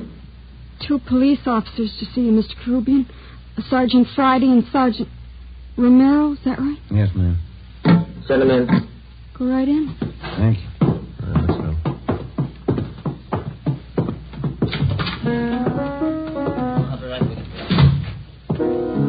When them rosy wheels bust through the snow, I'll be coming home on furlough again. When them General Sherman tanks are covered with ice, I'll be home for good, and won't that be nuts? No. This guy's stuff is cornbread. Sit down, fellas. Thank you. Can I help you? I understand that you booked Laura Barkley. Yeah, that's right. I spoke with her. Got his name right here. Chief Thad Brown? That's right. He asked me about Laura. Too bad about that. Any clues? We're working on it, Mr. Karubian. What makes a person pull a stunt like that? Laura didn't have no enemies. She had one. Well, I don't know much about her, except I've been booking her for about 4 years. Good organist. Pretty fair voice, too. Got some pictures here. One could take a look at them. Yeah, sure. Quite a stack. Yeah, old Frankie Latour and them dogs. Great act. I book 'em. Ricky Rogan, King of the Tap. Gus Orinoco and that singing seal of his. Yeah, I know all these people. I book 'em all. Did Laura Barkley work with all these people? One time or another, yeah. During the war, USO camp shows. You know? Do you know whether she was close to any of them? Well, come to think of it, she was. That Frankie Latour, crazy about them dogs of his. No, I mean the men themselves. Anybody that she seemed particularly interested in? Never heard her mention anybody. Pretty girl. Did you know her very well, Mr. Karubian? Only when she came in and out of town on an engagement. I'm a married man. Well, then you don't think there's anything to these pictures here of hers, huh? I wouldn't say so. When you're on the road, you always collect photos of the people you work with. Souvenirs. Mm-hmm. Well, thank you very much, Mr. Karubian. Here's our card. You betcha. I sure hope you catch the guy. Wonder why he picked on Laura. Sometimes they don't have a reason. When we left Bernard Karubian's office, we checked by the Blue Fox Cocktail Lounge. It was still early. The sign said open 5 p.m. It was 3:15. We went to the morgue in the basement of the Hall of Justice and looked at the coroner's report. The autopsy report stated that the cause of death for Laura Barkley was strangulation. We went to the second floor of the old city jail building, the crime lab. Nothing on the lamp cord. Standard UL 110 line. About anywhere. No prints. How about the chute, Lee? Went back there and rechecked. You were right. The guy got in through the garbage chute. Found more of the same prints along with some cloth impressions in the dust. Tell you anything? The guy was wearing some kind of tweed, Donegal, 15 to the inch. How about the size of a man, Lee? How big could he be to clear that chute? It had a 20-inch diameter. Almost any man could squeeze through that. Checked the ground level of the chute. Cement, no footprints. You don't have too much for it. I got one thing for you. What's that? I think I found your motive. And not the one listed on the report. Yeah? Here are the blow-ups of the body. This 36 by 54 here. Hold that in, will you, man? No, Al. Look through this magnifying glass here. The right hand. Yeah. See where I'm pointing? Ring finger, yeah. Looked like ring marks. That's right. Pretty wide. Must have been good-sized rings. Well, they might still be in that room. I called Thad Brown. He had the room rechecked. No sign. And you think we got a burglary motive on our hands? That's my guess. Thad had the boys check with the landlady. She didn't know anything about any rings the Barclay girl might have had. That doesn't help. I think I got something else. Here. Library book. Hers? There are cards in one of the pockets inside, checked out from the L.A. Public Library main branch. Mm-hmm. I think these might be your lead on the missing rings. A librarian sees a person's hands every time they check out a book. That makes sense, Lee. We'll play it that way. What department were the books checked out of? The music room. Well, that's it. I think you've got your motive now and a good set of prints. You're close. Thanks a lot, Lee. Well, let's go to the library, Ben. I'll get it. Crime lab. No, this is Friday. Oh. Thanks, Frank. Well, all we got's a motive. How do you mean? No make on those fingerprints. Nothing.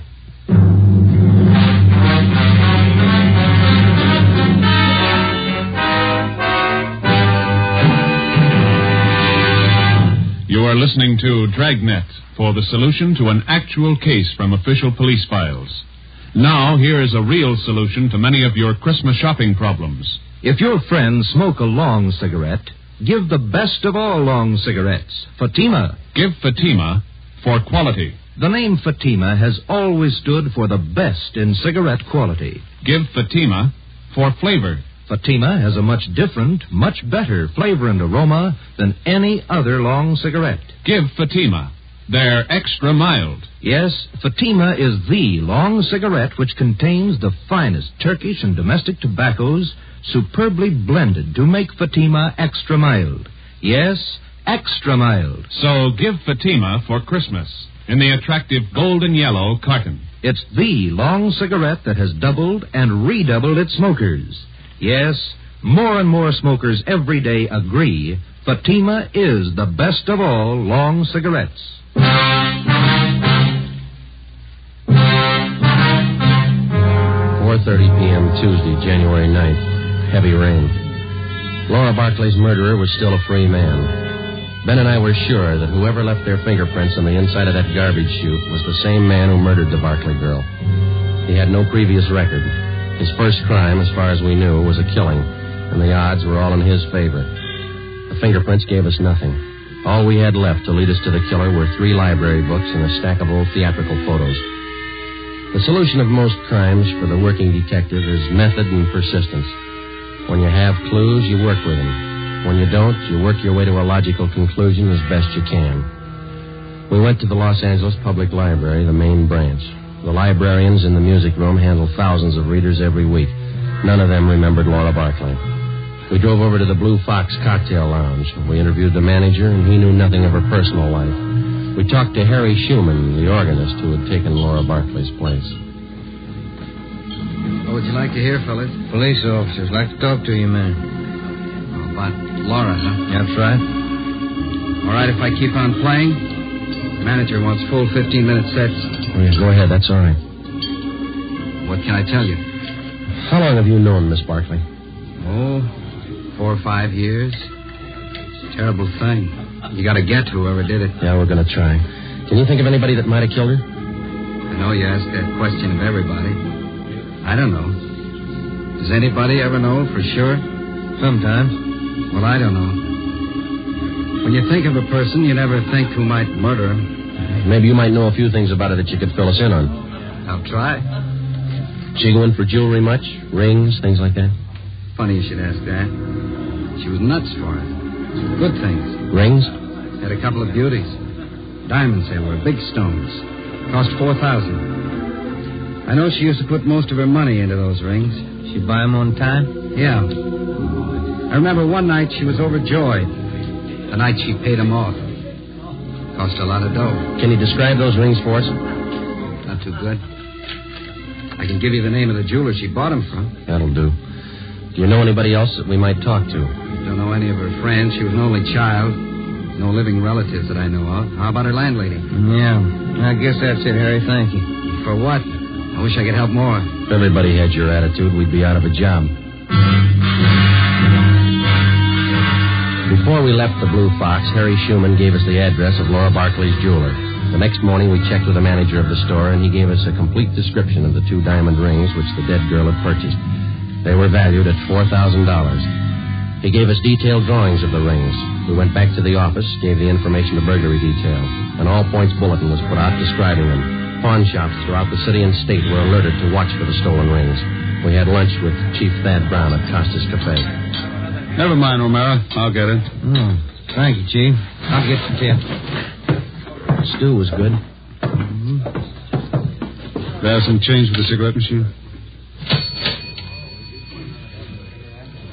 Thanks. Need any cigarettes, Joe? No, thanks, Thad.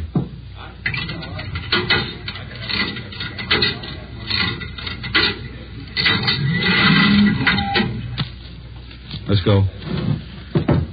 What do you think, Thad? The description of the rings and the MO should help.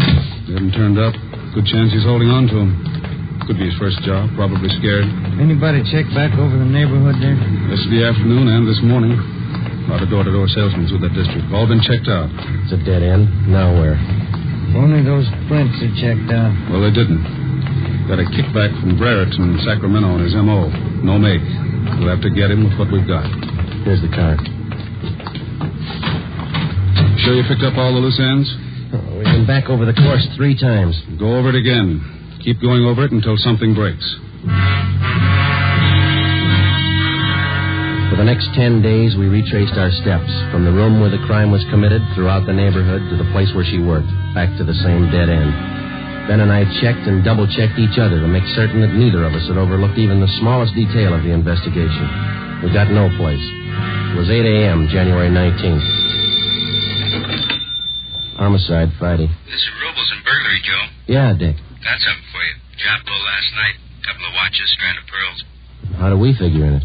His M.O. Yeah? Guy got in through the garbage chute.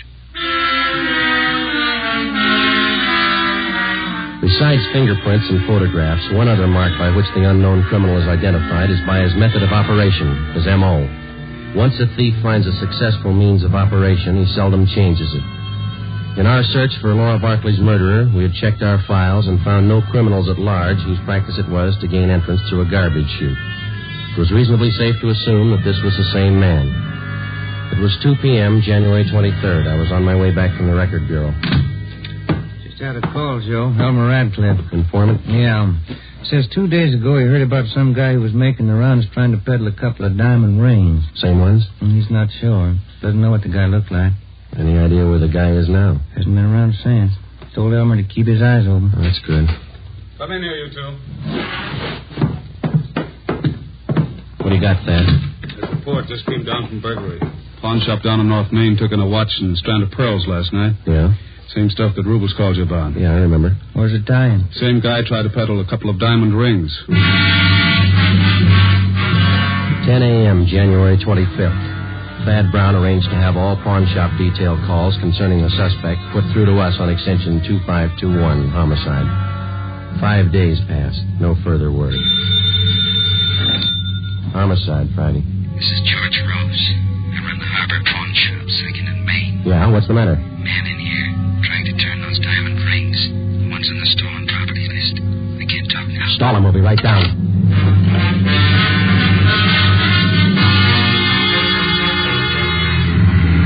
Come on, Ben, move it. Yeah? The next corner. There it is. Just up the block. Pull up. All right, let's go. Yeah. Here we are. Say, fella, look out, Joe. He's got a gun. You all right, Joe? Yeah. Out the back way. Let's get him. There he goes, up alley. Can you hit him? We didn't stop him. Watch it. Come on, Joe. He's turning on the spring. He ran into that cafeteria up the street. Come on, let's run. Where'd he go? See him? Yeah, there he goes. He's headed for the kitchen. Come on. Stop that man! Stop him! Out the back door into the alley. There he goes. Duck, Ben. All right, Joe, stop. He's not stopping. Stay clear. He's down. All right, come on.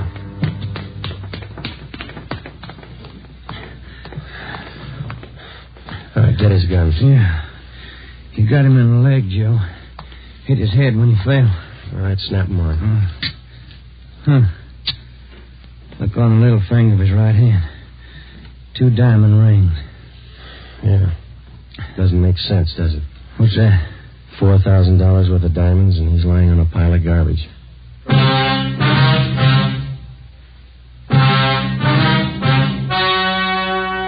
The story you have just heard was true. Only the names were changed to protect the innocent. On April 2nd, 1947, trial was held in Superior Court, Department 81, City and County of Los Angeles, State of California. In a moment, the results of that trial. Now, here are authentic reports from all over the country that tell the story of Fatima's sensational increase in popularity. New Orleans Division. Fatima sales up 300%. Detroit Division. Fatima sales up 348%. Los Angeles Division. Fatima sales up 545%. More and more smokers agree Fatima is the best of long cigarettes. So enjoy Fatima yourself and give extra mild Fatimas for Christmas in the attractive golden yellow carton. Everyone who smokes Fatima says that this great new long cigarette is the best of all long cigarettes.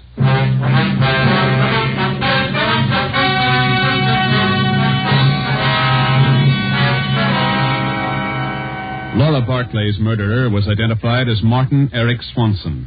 He was tried and convicted of murder in the first degree.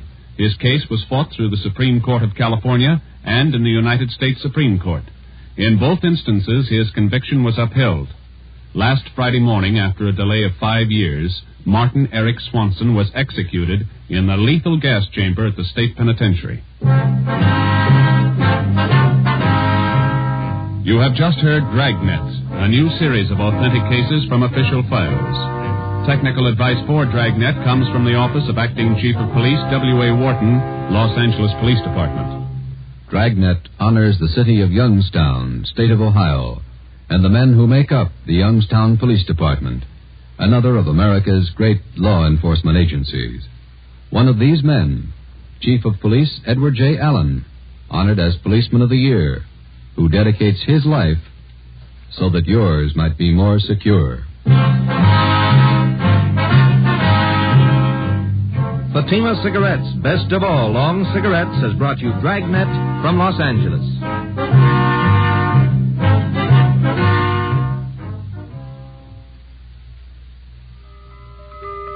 This Christmas, give the gift that makes every pipe smoker happy. A Christmas humidor of mellow Granger. Granger is made just for pipes by the tried and true Wellman method. Rough cut to smoke mild and cool, and humidor packed to stay ever fresh. Yes, make this Christmas a Merry Christmas for all the pipe smokers on your list.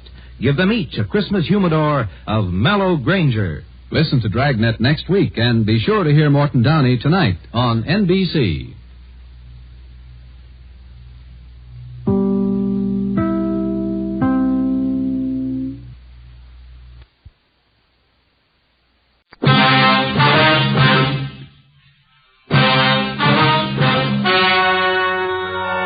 Ladies and gentlemen, the story you are about to hear is true.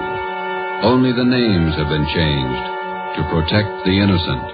Fatima Cigarettes, best of all long cigarettes, brings you Dragnet.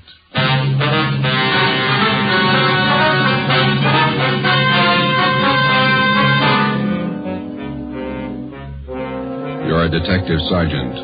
You're assigned to homicide detail. A small boy is reported missing from his home. His age, 9 years. Foul play is suspected. Your job, find him. Dragnet, the documented drama of an actual crime. For the next 30 minutes, in cooperation with the Los Angeles Police Department, you will travel step by step on the side of the law through an actual case from official police files. From beginning to end, from crime to punishment, Dragnet is the story of your police force in action. It was Thursday, December 22nd. It was cold in Los Angeles. We were working the night watch out of homicide. My partner's Ben Romero. The boss is Thad Brown, chief of detectives. My name's Friday. I was on the way into work, and it was 3:55 p.m. when I got to room 42. Homicide. Hi, Joe. Ben, what's doing? Oh, pretty quiet. How's your mother? Well, that cold's still hanging on. Bad cough. Doc says nothing serious. My kid's got the same thing. Must be some kind of a virus going around. Yeah. Is that a new suit you got on? Oh, yeah. Ma figured I needed one. Let me see. Oh, yeah, that's a nice shade of blue. Where'd you get it? Quincy's down in South Fig. Look okay? Turn around. Oh, yeah, that's a good fit. Did you get all the reports on the Webster case yet? Yeah, all taken care of. Let me get it. Homicide, Friday. Well, this is Levinson, Unit 113J. Got something for you. Yeah, Harry, what's doing? Doherty and I are out here on Collis Avenue, 4656. Trying to track down a 9-year-old boy. What's the story? The kid's missing. Suspicion of foul play. How long has he been gone? About 2 hours. Looks like a job for homicide. How do you figure? Kid was last seen playing in the backyard of his home. Yeah? We checked over the yard. Find anything? Bloodstains, lots of them. They look new. Ben and I left a message for Chief of Detectives Thad Brown. Then we went over to the crime lab, picked up Lieutenant Lee Jones, and drove out the Arroyo Seco freeway to Collis Avenue. It was an average neighborhood. Number 4656 was a one-story green stucco residence situated on the corner of Collis Avenue and Harrison Drive. Beyond the backyard was a tract of undeveloped land covered with scrub oak.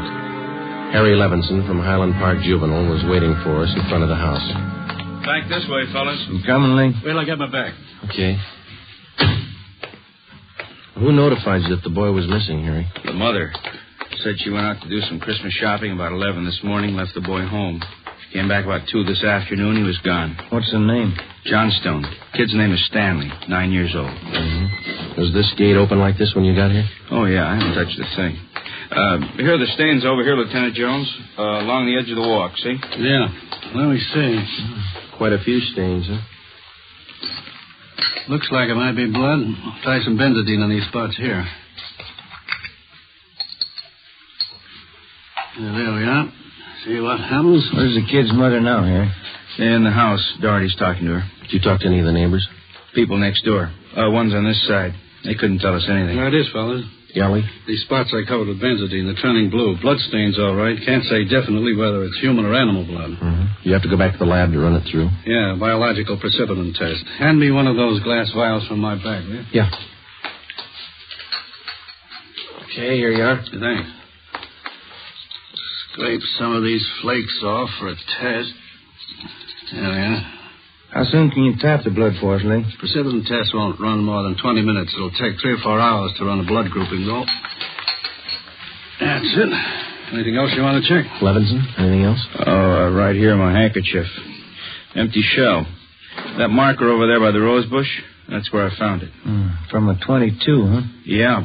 Might tie in, might not. Mark it and dump it in this envelope, will you? Oh, yeah. Shell. There you go. Did you get out a missing broadcast on the boy, Harry? Doherty did about half hour ago. Oh, here's a description here. Mm-hmm. Thank you. Mother know about the bloodstains? No, we didn't tell her. She's worried enough already. And she has no idea what might have happened to her boy? No more than we do. She checked all her friends, relatives. We're covering the neighborhood. No trace so far. Not much to go on. Bloodstains, empty cartridge. Could mean 100 things. Any ideas, Franny? Yeah, just one, and I don't like it.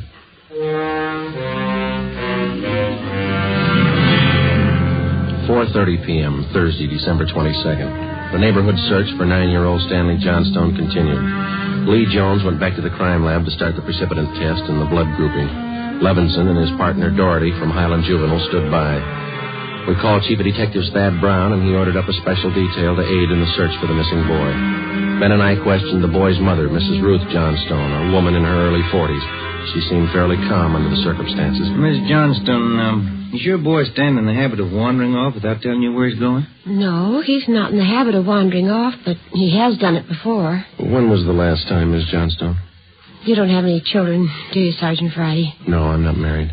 Well, there comes that time in every young boy's life when he feels that it's time to leave home, to go out on his own. It usually happens somewhere around 8 to 10. I think I know what you mean. I got a boy. Well, then you know how it is. My husband and I scolded Stanley one day after school, and he was quite put out about it. He thought George and I were unfair. Packed a few of his things and left. How long was he gone? Oh, no time at all, about 2 hours. I was worried about him, but my husband said to leave him alone. Said every boy had to go through that stage. Well, then you think he's run away from home again this time? Yes, I think so. He's been gone about 4 hours now, and I have a funny feeling about it. Did you and his father have some misunderstanding with the boy recently? Well, that's just it. We haven't. I don't mind telling you now that we're talking about it. I am getting worried. Any place around that he might like to visit? Hobby shop, playground, where he might be? Yeah, there's Jensen's model shop and little Shanna Burroughs, but I've already called them, and he hasn't been seen all day. I called all his friends. They have no idea where he is either. We'd like a list of all his friends and the places that he was known to frequent. Oh, yeah, all right, I'll give them to you. Where do you suppose he is? Where's your husband now, Miss Johnstone? Oh, he's at work. George works for the city. He's a fireman. What house is he stationed at? Engine Company 12. He's working the A platoon. He'll be home tomorrow morning. I haven't told him that Stanley's gone. Was there any chance that the boy might be down at the firehouse with his father? No, he seldom goes down there anymore. No, I don't think he's there. I'm awfully worried. May I call my husband? Certainly, go right ahead.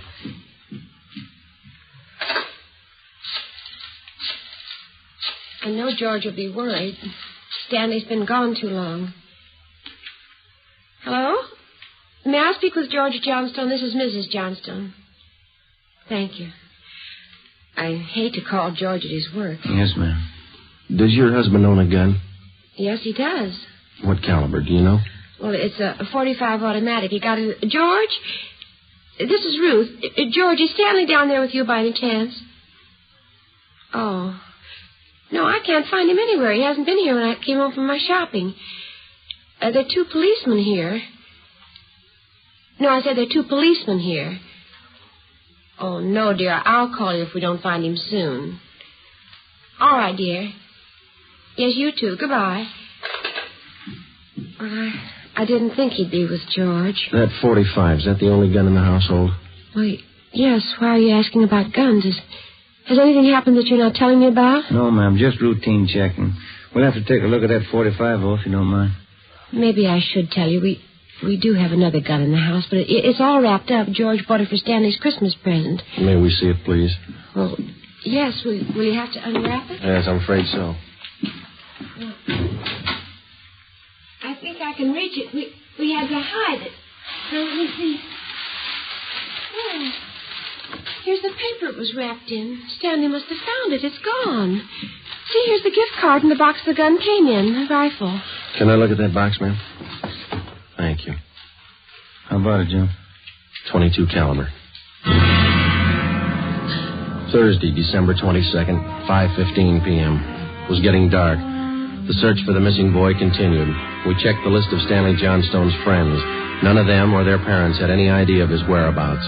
We talked with Levinson again. He had been in touch with the detail combing the neighborhood. They had found nothing. We went down to Collis Avenue and 10th Street, service station on the corner. 1 nickel, Joe? No, I got one. You watch for that, huh? Yeah.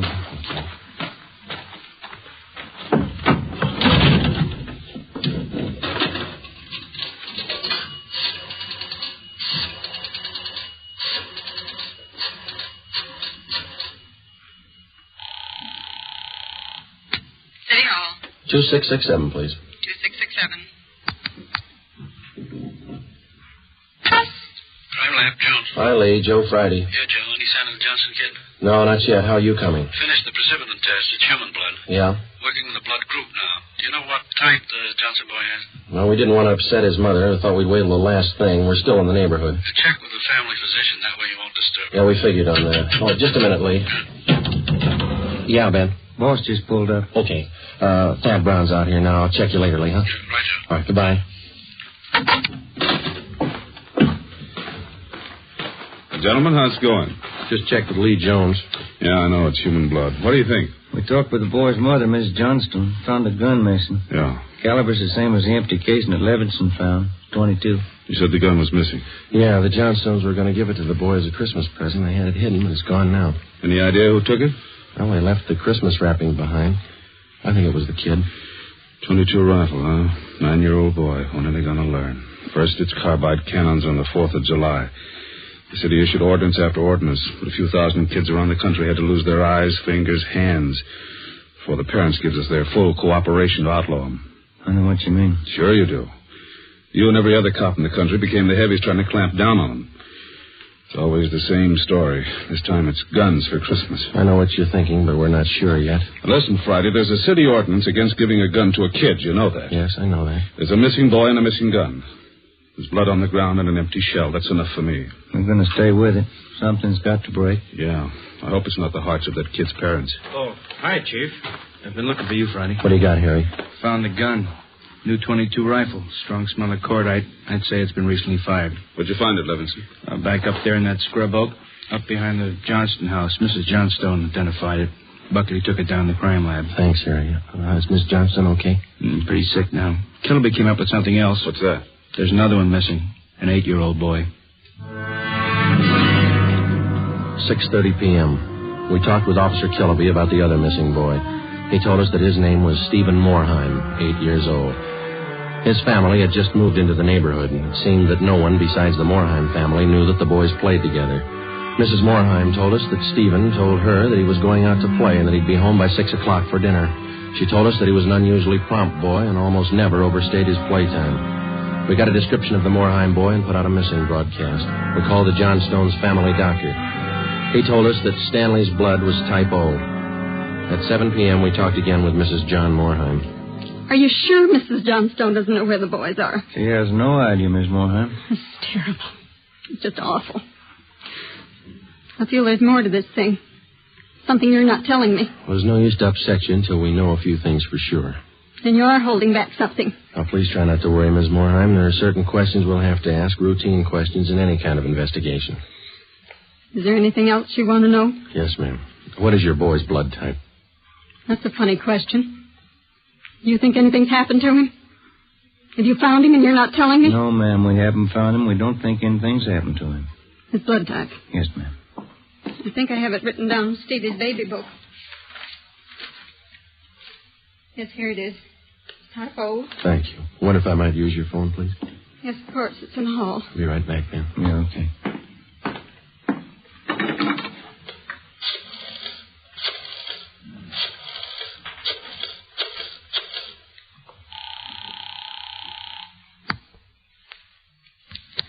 City Hall. 2667, please. 2667.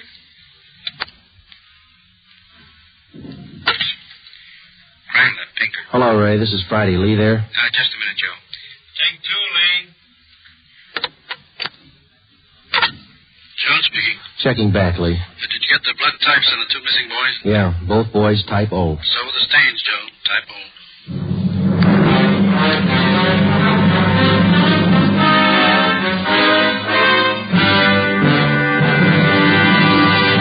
You are listening to Dragnet for the solution to an actual case from official police files.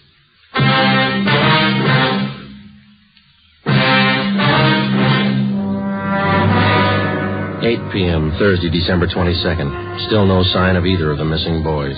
Chief of Detectives Thad Brown went back to headquarters to direct the search from there. He dispatched another detail of 50 men to aid in the hunt for the missing youngsters. 8:30 p.m. It was getting colder. The citrus growers were warned to expect a freeze. We went up the block to see Mrs. Johnstone. Her husband had quit work early and returned home. We talked with him. He could tell us nothing more than we already knew. We still had not informed either of the families about the bloodstains and the empty cartridge casing which had been discovered in the backyard of the Johnstone home. It was more than possible that they had a right to know about our findings, but Ben and I felt that there was no cause to add to the distress of the two families at this time. If the 2 missing boys were found alive and well, then the bloodstains in the cartridge case would be of no concern to the relieved parents. At 8:40 p.m., Ben and I left the Johnstone house and went to the home of Mr. and Mrs. John Moorheim. Miss Moorheim, you said your husband worked at a market? Yes. He telephoned about 15 minutes ago and said he was closing up right away. He'll be here any minute. I do wish Stevie would call or come home. It's so cold out tonight. All he had on was a thin cotton jacket. Please try not to worry. We're doing everything we can. He's going to be all right. Stevie's father's such a sensitive man. He and the boy are so close. I know he's terribly upset. No, you're sure there's no place you might have forgotten? Someplace where the boy might be? No place. No. If anything happened to the boy, it'll just kill Joe. No. You sit still. I'll get it, Miss Moorheim. Joe? Hi, Harry. The Johnstone kid. He's been found.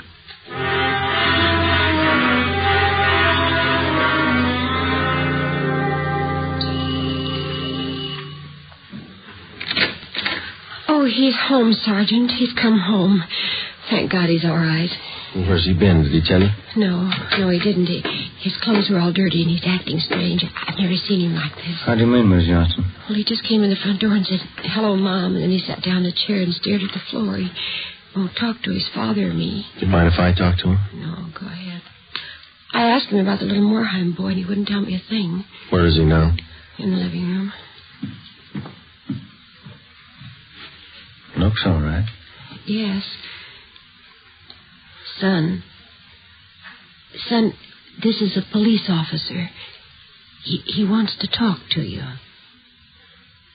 Now, don't be afraid, dear. He only wants to ask you some questions. Son. You see, Sergeant? Stanley, come on, look at me, son. Get your head up, youngster. Come on, now that's better. Had your mother pretty worried, you know that? You want to tell us where you've been? I wish you'd try to get him to eat a little something. You hear that, son? Want something to eat? Stanley, there's another little boy up the street who hasn't come home. Do you know where he is? His father and mother are worried about him, too, just like your folks were. You've got to help us find him, son. I killed him. I killed Steve with the .22. We were only playing. But I killed him. How do you know you killed him? Maybe he's only hurt. Now, isn't that it? No, he's dead. I know he's dead. The gun went off. We forgot we put bullets in there. Where is he, Stanley? I hid him. I was scared.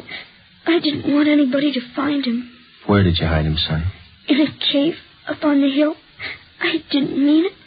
It was my pal. You want to show us where, son? Yes, I'll show you. Please don't send me to jail.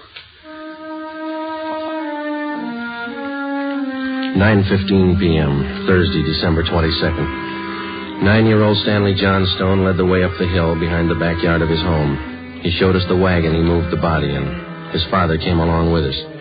About 50 feet from the crest of the hill, the boy pointed to a thicket of scrub oak. There we found a small cave holding the body of Stephen Moorheim.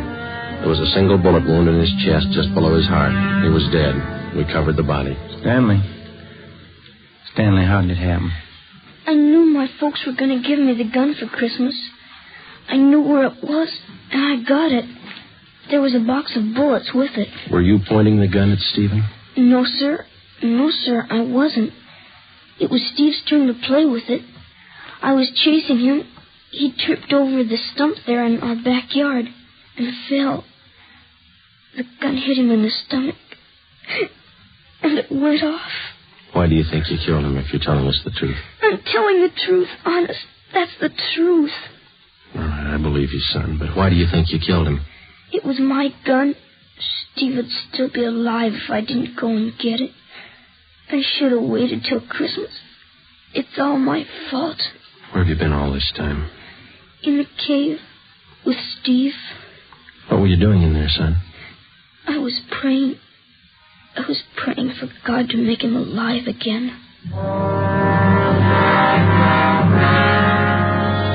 After a thorough investigation, Ben and I were convinced that the shooting of Stephen Moorheim was accidental.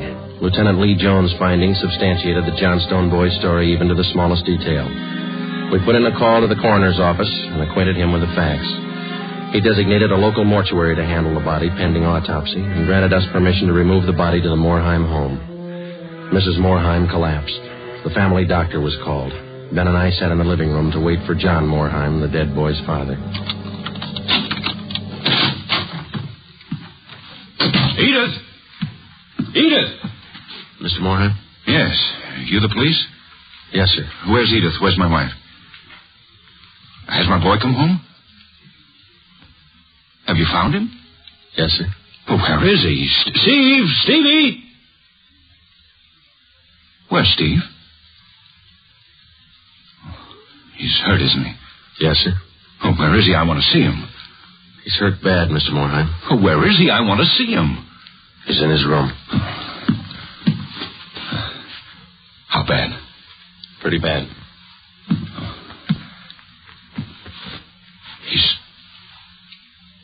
He's dead. All right, if I go in. If you want to. Will you go with me? Sure. Don't make it any harder on yourself, Mr. Morheim. I want to see my boy.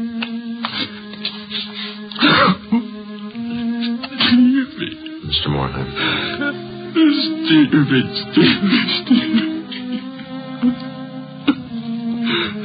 Listen to me, son. We've got you a lot of nice things for Christmas. Everything you wanted. I got you those 3 new cars for the train. The one with the searchlights really works.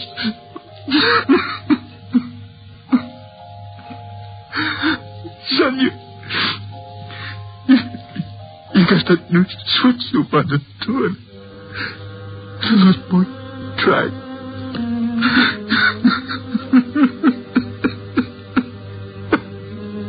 Oh, no, you can have a big payout. You know that new baseball that you saw? Well, I got it for you. Stevie. That cowboy outfit you wanted, I got you too. Mr. Morheim. Come on, Joe.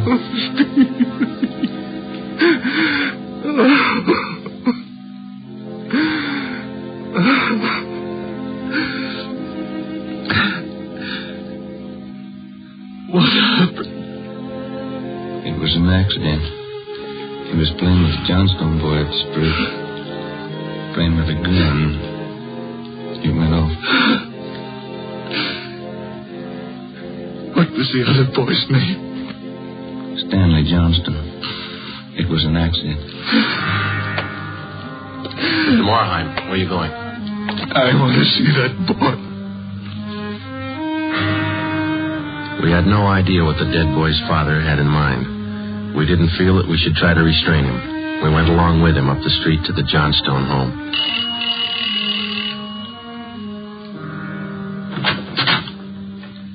I'm Stevie's father. Where's your boy? I'm sorry. Where's your boy? He's right here. Won't you come in? It's all right, Miss Johnston.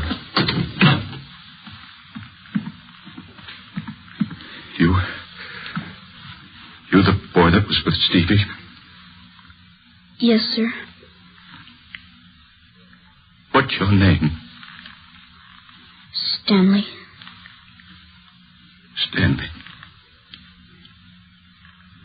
I know it wasn't your fault, Stanley. I wonder if you'd do something for me. Yes, sir. I've got a lot of nice presents for Stevie. I know he wants you to have them. I want to give them to you. Christmas Eve. Mom? I think that would be a fine idea, son. Come on, Ben.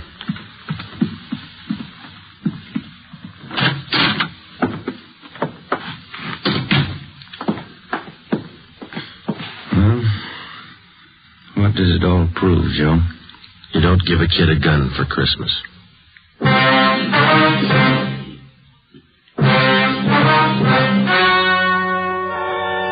The story you have just heard was true. Only the names were changed to protect the innocent. On December 24th, 1948, a coroner's inquest was held in the county morgue, city and county of Los Angeles, state of California. In a moment, the results of that inquest.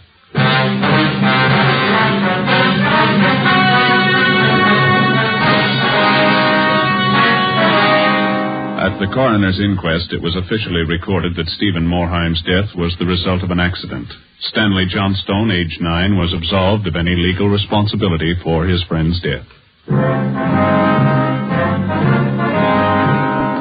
You have just heard Dragnet, a new series of authentic cases from official files. Technical advice for Dragnet comes from the Office of Acting Chief of Police W.A. Wharton, Los Angeles Police Department. Dragnet honors Hennepin County, Minneapolis, state of Minnesota, and the men of the Hennepin County Sheriff's Office, another of America's great law enforcement agencies. One of these men, Sheriff Ed Ryan, veteran police officer and department administrator, who dedicates his life to making yours more secure. Fatima Cigarettes, the best of all long cigarettes, has brought you Dragnet, portion transcribed from Los Angeles. Be sure to hear songs by Morton Downey tonight on NBC.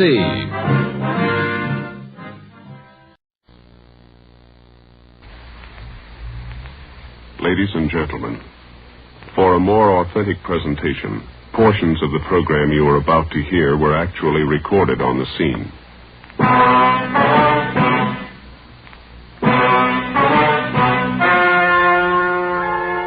The story you are about to hear is true. Only the names have been changed to protect the innocent. Fatima Cigarettes, best of all long cigarettes, brings you Dragnet.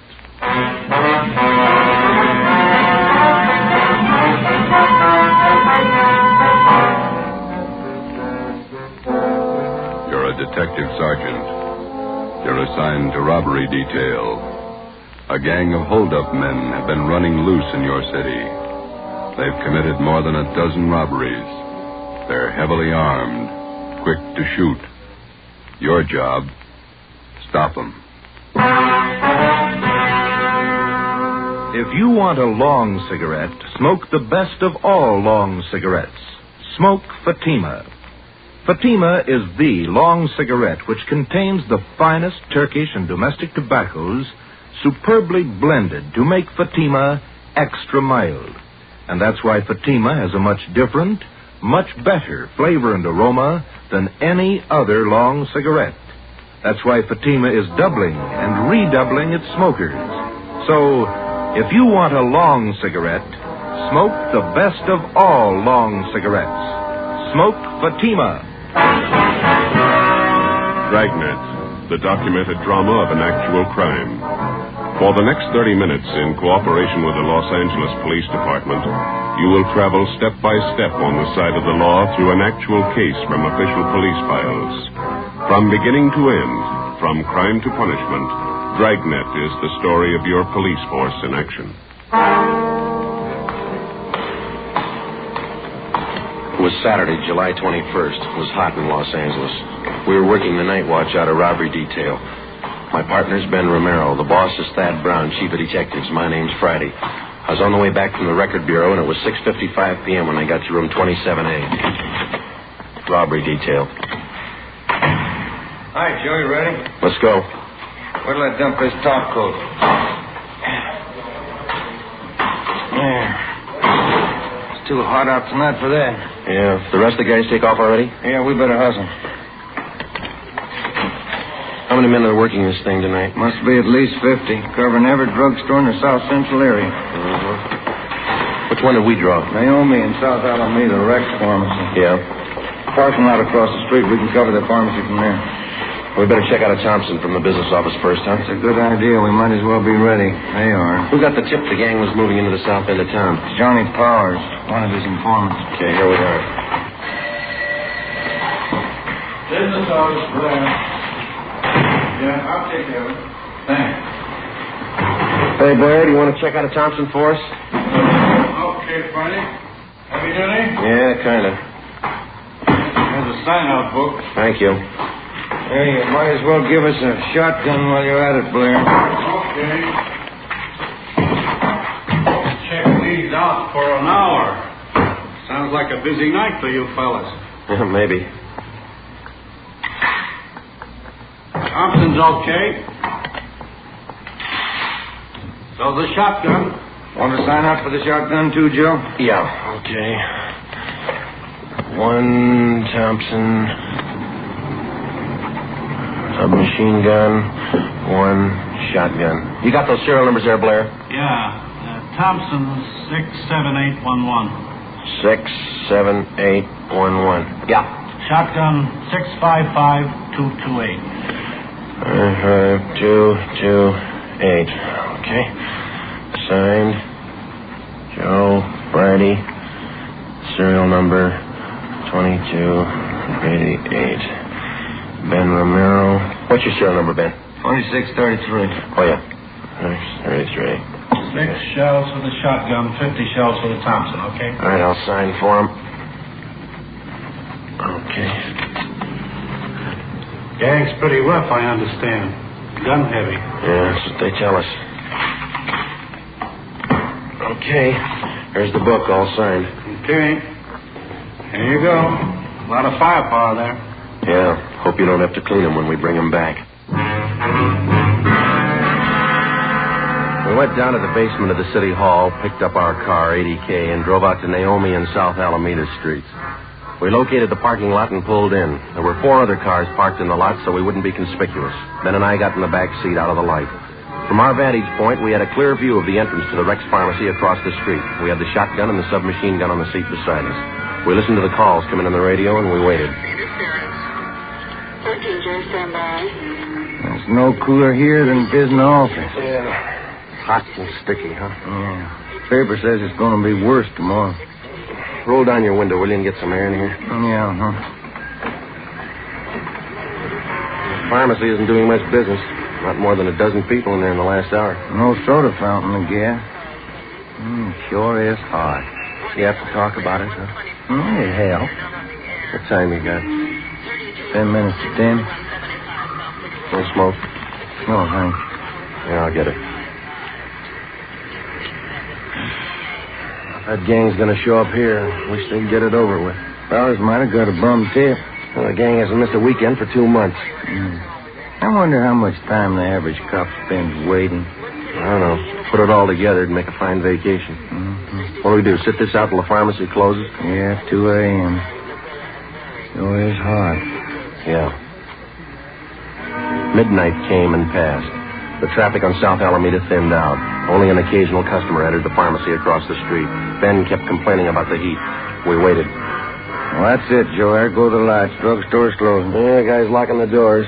There he goes. We might as well shove off, too. Yeah. Let's get in the front seat. There's not much call for this shotgun tonight. No use checking it in. Same duty to mine, eh? Attention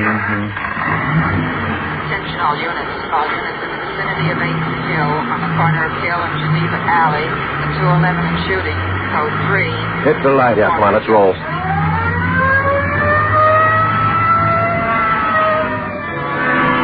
Sunday, July 22nd, 2:15 a.m. Ben and I pulled up at the Merchant Security Trust Company on the corner of South Hill and Geneva Alley. 2 patrol cars were already on the scene, and 4 uniformed officers were trying to keep back a crowd of people who had gathered at the top of a flight of marble stairs, which led off the street, down one flight to the bank's night depository. At the bottom of the stairs, an elderly man was sprawled out, face down, his right arm twisted under him. The man was dead. Ben counted 5 bullet wounds in the victim's back. We interviewed the only witness, a young sailor. My name's Vasey, Sergeant. Don Vasey, quartermaster, 2nd class. Here's my ID card. You saw the shooting, Vasey? I was about a half a block away. I just came out of the bar down the street there, the Top Hat. Yeah? Had a couple of beers, then I left and I started walking back to the hotel. When was that? About 5 after 2.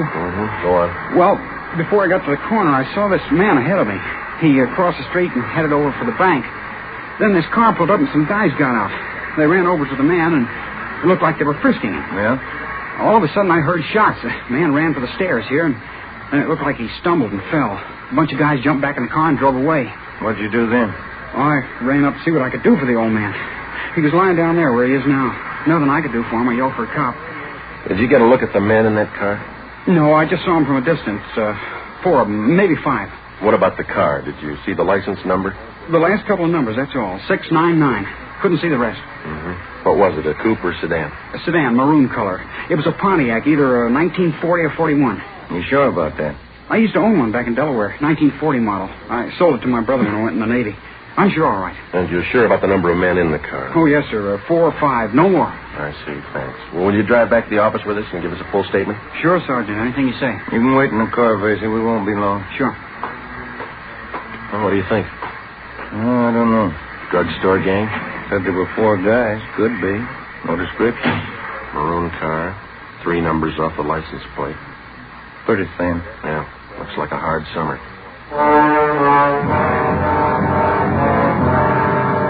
We completed our preliminary investigation. The coroner arrived and the body was taken to the county morgue in the basement of the Hall of Justice. The victim was identified as Walter Conroy, the proprietor of the Flowerland Dance Hall on South Hill Street. Together with officers Fremont and Hurst from homicide, Ben and I spent most of Sunday tracking down employees of the dance hall and interviewing them. We sent a rush teletype to the Department of Motor Vehicles in Sacramento containing the partial license number, plus our scanned information on the car, which the suspects drove. Early Monday afternoon, Ben and I, along with Captain Ed Walker of Robbery Detail, met with Chief of Detectives Thad Brown. What kind of a motive are you working on? Robbery. The dance hall manager, Conroy, was on his way to the bank's night depository when this bunch caught up with him. He had the night's receipts with him from the dance hall. How much they got, Walker? $350. They missed over 1,000 Conroy had in an inside pocket. No idea who pulled the stick up? Could have been that drugstore gang. Why them? We haven't missed working a weekend night for 2 months. There's no sign of any other job that they might have pulled Saturday. Just a hunch, Chief. Nothing to go on. We'll have to guess our way for a while. Sacramento checking the description of the car, the numbers off the license plate? Yeah, ought to have an answer this afternoon. Any leads on the drugstore gang at all? Plenty. None of them good. Suspects are loaded down with guns. That's all we know. Excuse me. Brown speaking. Just a minute. Friday's for you. Oh, thanks. Reach it over here. Friday. Yeah, Ralph. How many? Yeah. Okay, thank you. Oh, I got an answer from DMV Sacramento about the holdup car. What'd they say, Joe? Well, they looked up the possible combinations of 1940 or 41 Pontiac sedans with the number 699 on the license plate. Yeah? 123 possibles to check. Not much choice. No car of that description on the hot list. Killer might be the legal owners. 123. Well, even after we check them, we still might not have the right party. That's right. If we got a better lead, we'll work on it. Nope. Well, then ride this till it falls apart. For the next 13 days, Ben and I, Fremont and Hurst from homicide, plus a half a dozen other men, hacked away at the list of 123 car registrations, any one of which could have been issued to the holdup car. The color of the sedan didn't help us much to start with, since California vehicle registrations do not include the colors of the cars. After 14 days of gradual elimination of possibles, the field was narrowed to 6, then 4, and then 2.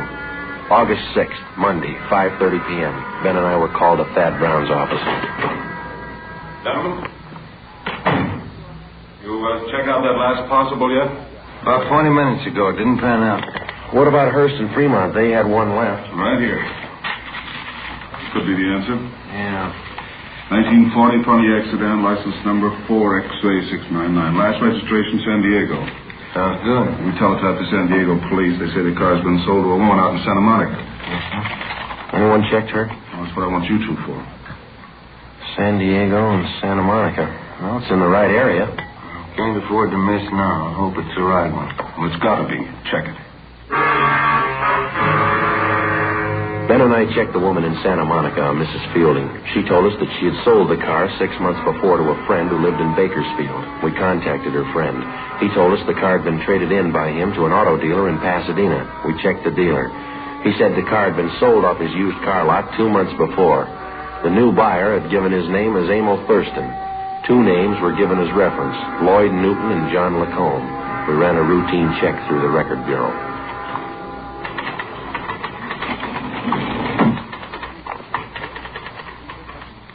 Ran them through, fellas.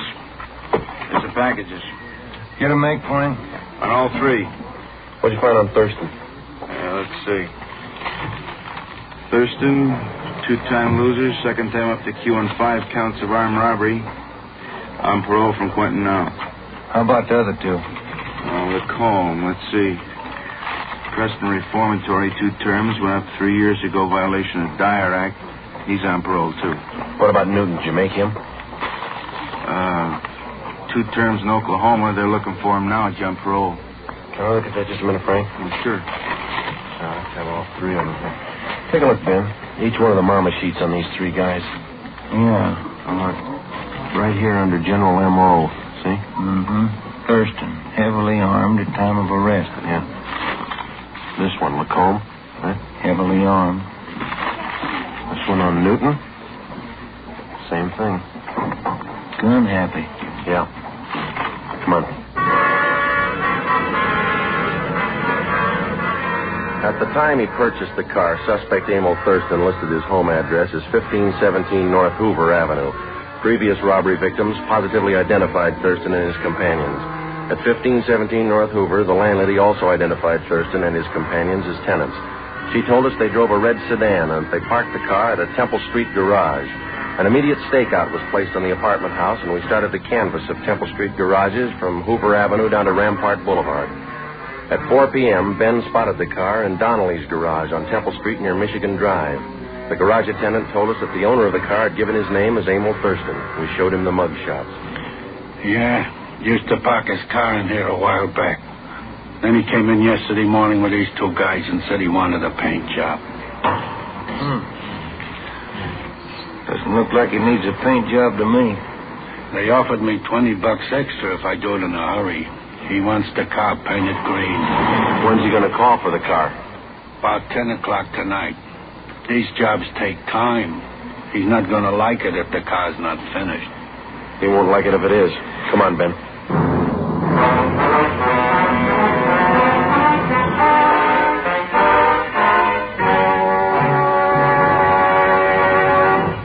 You are listening to Dragnet, authentic stories of your police force in action. Now, here is an authentic report from Fatima Cigarettes. In 1949, Fatima doubled, tripled, and quadrupled its smokers. In 1950, enjoy Fatima yourself. You'll find Fatima extra mild. Because Fatima is the long cigarette which contains the finest Turkish and domestic tobacco superbly blended to make Fatima extra mild. You'll find Fatima tastes much better. Fatima's superb blend gives you a much different, much better flavor and aroma than any other long cigarette. You'll find Fatima tops in cigarette quality. Fatima has always stood for the best in cigarette quality. For a new year of greater smoking enjoyment, buy Fatima in the appealing golden yellow package. You'll agree, Fatima is the best of all long cigarettes.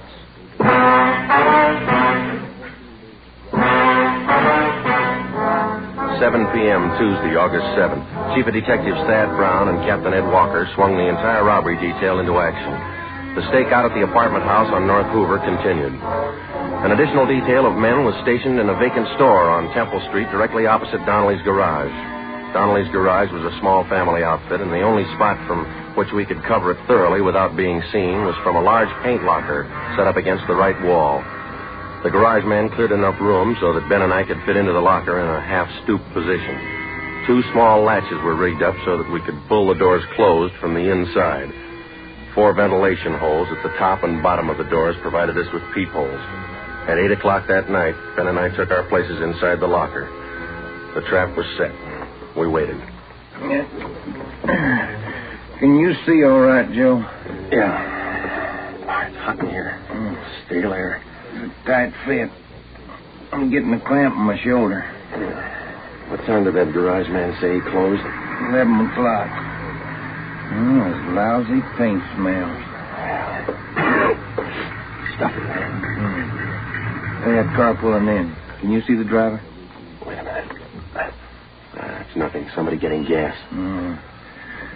Hope they show up. Wouldn't want this to go on another night. Well, don't count on it. Foot's going to sleep. Why don't you stand still? What time you got? Let me see. Get the light on in here.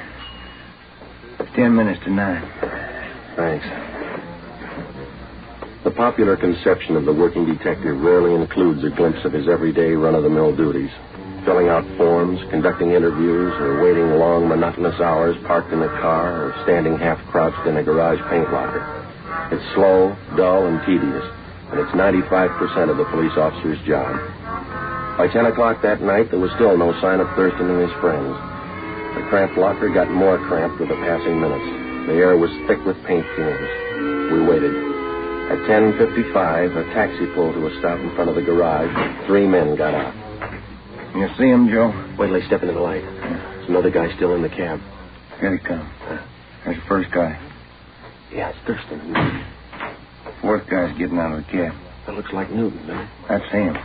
Yeah, it's Lacombe right behind. Fat guy. Here they come. Sure do look the floor. All right. Unlatch your door, but don't open it. Yo. Quiet, Ben. What's the matter? That latch is stuck. Wait a minute. Did you get it? No, it's really stuck. All right, tap it with your gun stock. Come on, easy. There it is. It's loose. Good. Can you see where they are now? Yeah. Talking to the garage man. Not looking this way. No, they just stay that way, huh? You ready? Okay. Don't tip them off till we're right on top of them. Let them get away from that garage man, huh? Right. All right. Let's go.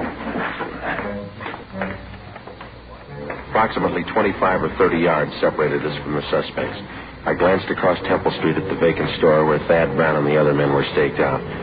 25 yards is a long way to walk when you're approaching a murderer, and you know that he won't hesitate to kill you in order to escape. Ben flipped the safety off the machine gun. We were almost halfway across the garage, 15 yards away. Thurston turned and saw us. Look out, Joe!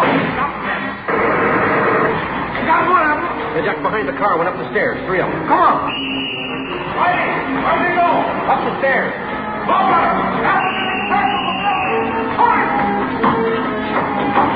Up this way, Joe. Yeah, watch it, Ben. Get on. They're somewhere back in that corner up there. Your track. Pull out your gun. All right, Ben, give it over.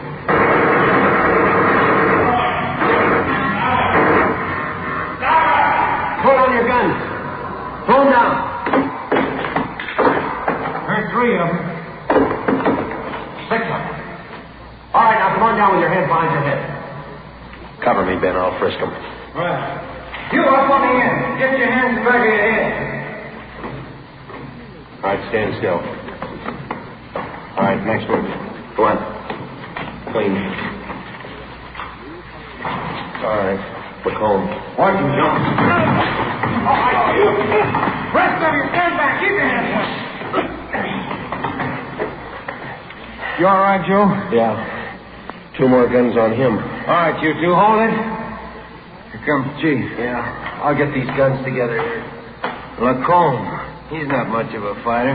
Not without a gun. The suspects were booked at different divisions to keep them separated. Emil Thurston and Lloyd Newton were taken to Hollenbeck Park and booked on suspicion of armed robbery and murder. John Lacombe was booked at Highland Park Jail on the same charges. The other suspect, who had been wounded in the escape attempt, was identified as Harold Steves, 19 years old. He was treated for a leg wound at Georgia Street Receiving Hospital and then transferred to the prison ward at the county hospital. During the next 2 days, each of the suspects was questioned individually. Thurston, Lacombe, and Newton would admit nothing. The 19-year-old Steves broke down and agreed to turn state's evidence. We took his statement to Chief of Detectives Thad Brown. Gentlemen, what did the boy tell you? Just about everything, boss. They pulled the drugstore holdups and they killed that dance hall owner, Walter Conroy. Which one of them? Well, the kid says Thurston shot him. He says Thurston's the gang leader. Good. You finally got a count on those guns you took off them? Yeah, 12 of them. Each one of them was ready to go, bullet in every chamber. Did you get a complaint from the DA's office yet? They were arraigned. Preliminary hearing set for Monday. Fine. You got them in jail. I'll put them in prison.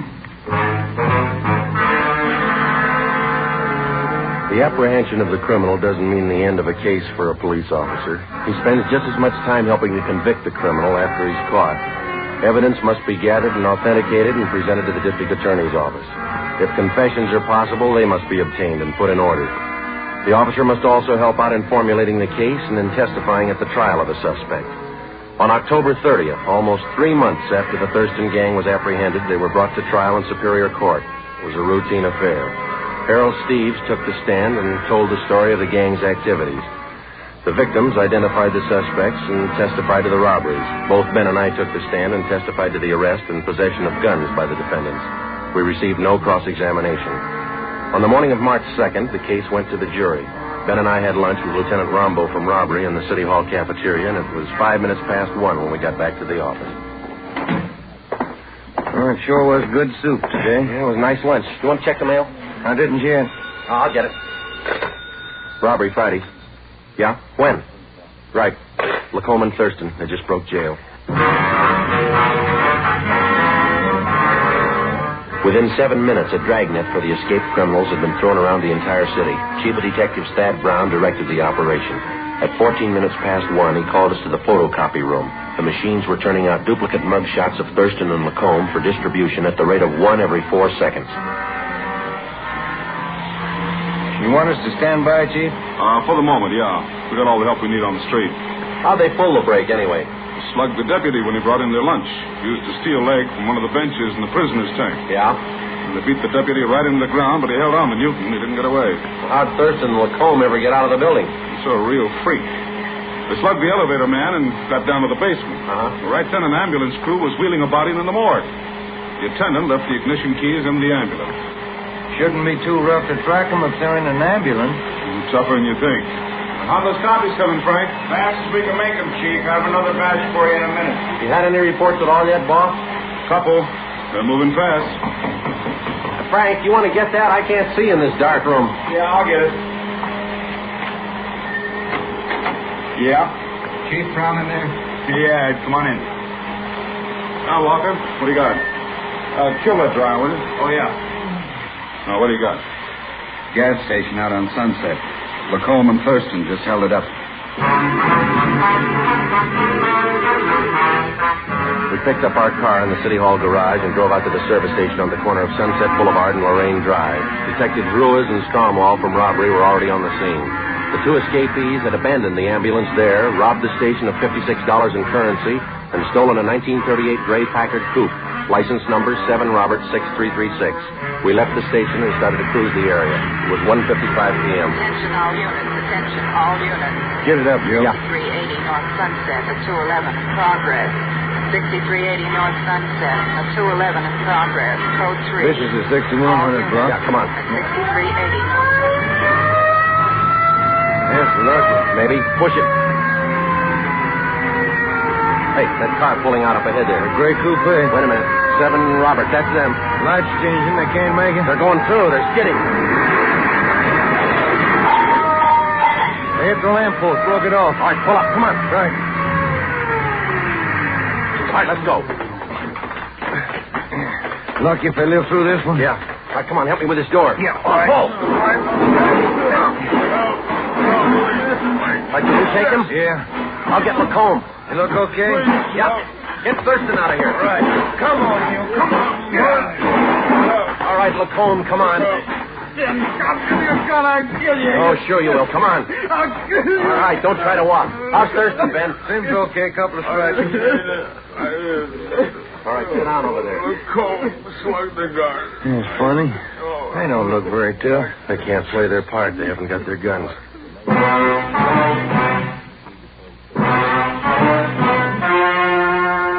The story you have just heard was true.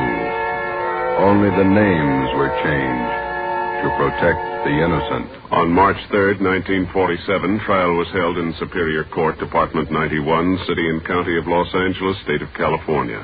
In a moment, the results of that trial. It's amazing how many long cigarette smokers are changing to Fatima. Here are the actual figures.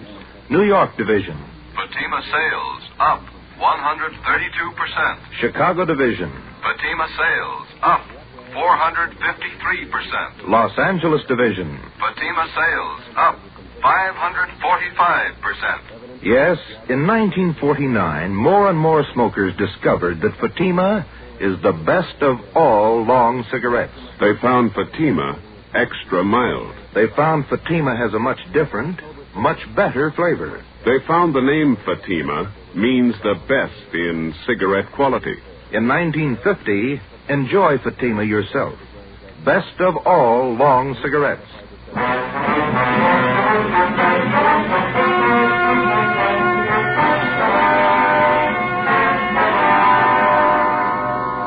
Emil Thurston, John Lacombe, and Lloyd Newton were convicted of first-degree murder and robbery and sentenced to life terms. For turning state's evidence, 19-year-old Harold Steves received special consideration. As a result of the jailbreak, Thurston and Lacombe were convicted of assault and escape. They are now serving life terms in the state penitentiary. You have just heard Dragnet, a new series of authentic cases from official files. Technical advice for Dragnet comes from the Office of Acting Chief of Police W.A. Wharton, Los Angeles Police Department. Dragnet honors the city of Pasadena, state of California, and the men who make up the Pasadena Police Force, another of America's great law enforcement agencies. One of these men, Chief of Police Clarence H. Morris, traffic specialist and veteran police administrator, dedicates his life to making yours more secure.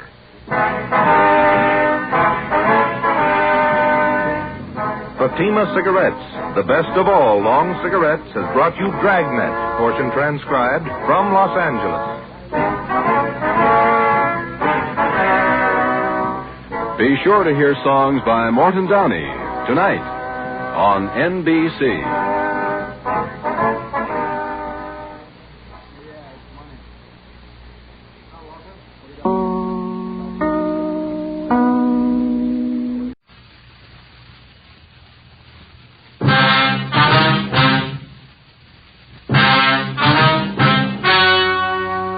Ladies and gentlemen, the story you are about to hear is true. Only the names have been changed to protect the innocent. Fatima Cigarettes, best of all long cigarettes, brings you Dragnet.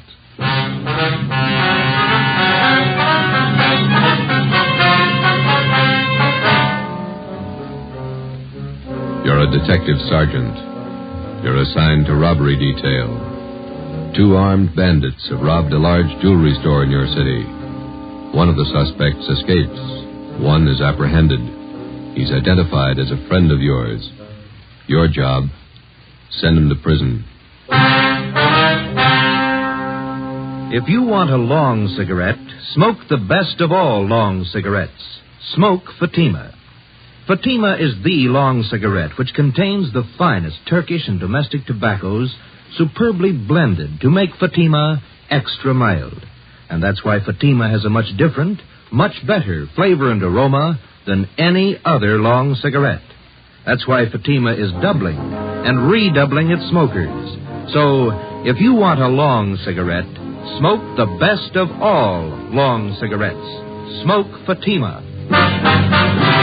Dragnet, the documented drama of an actual crime.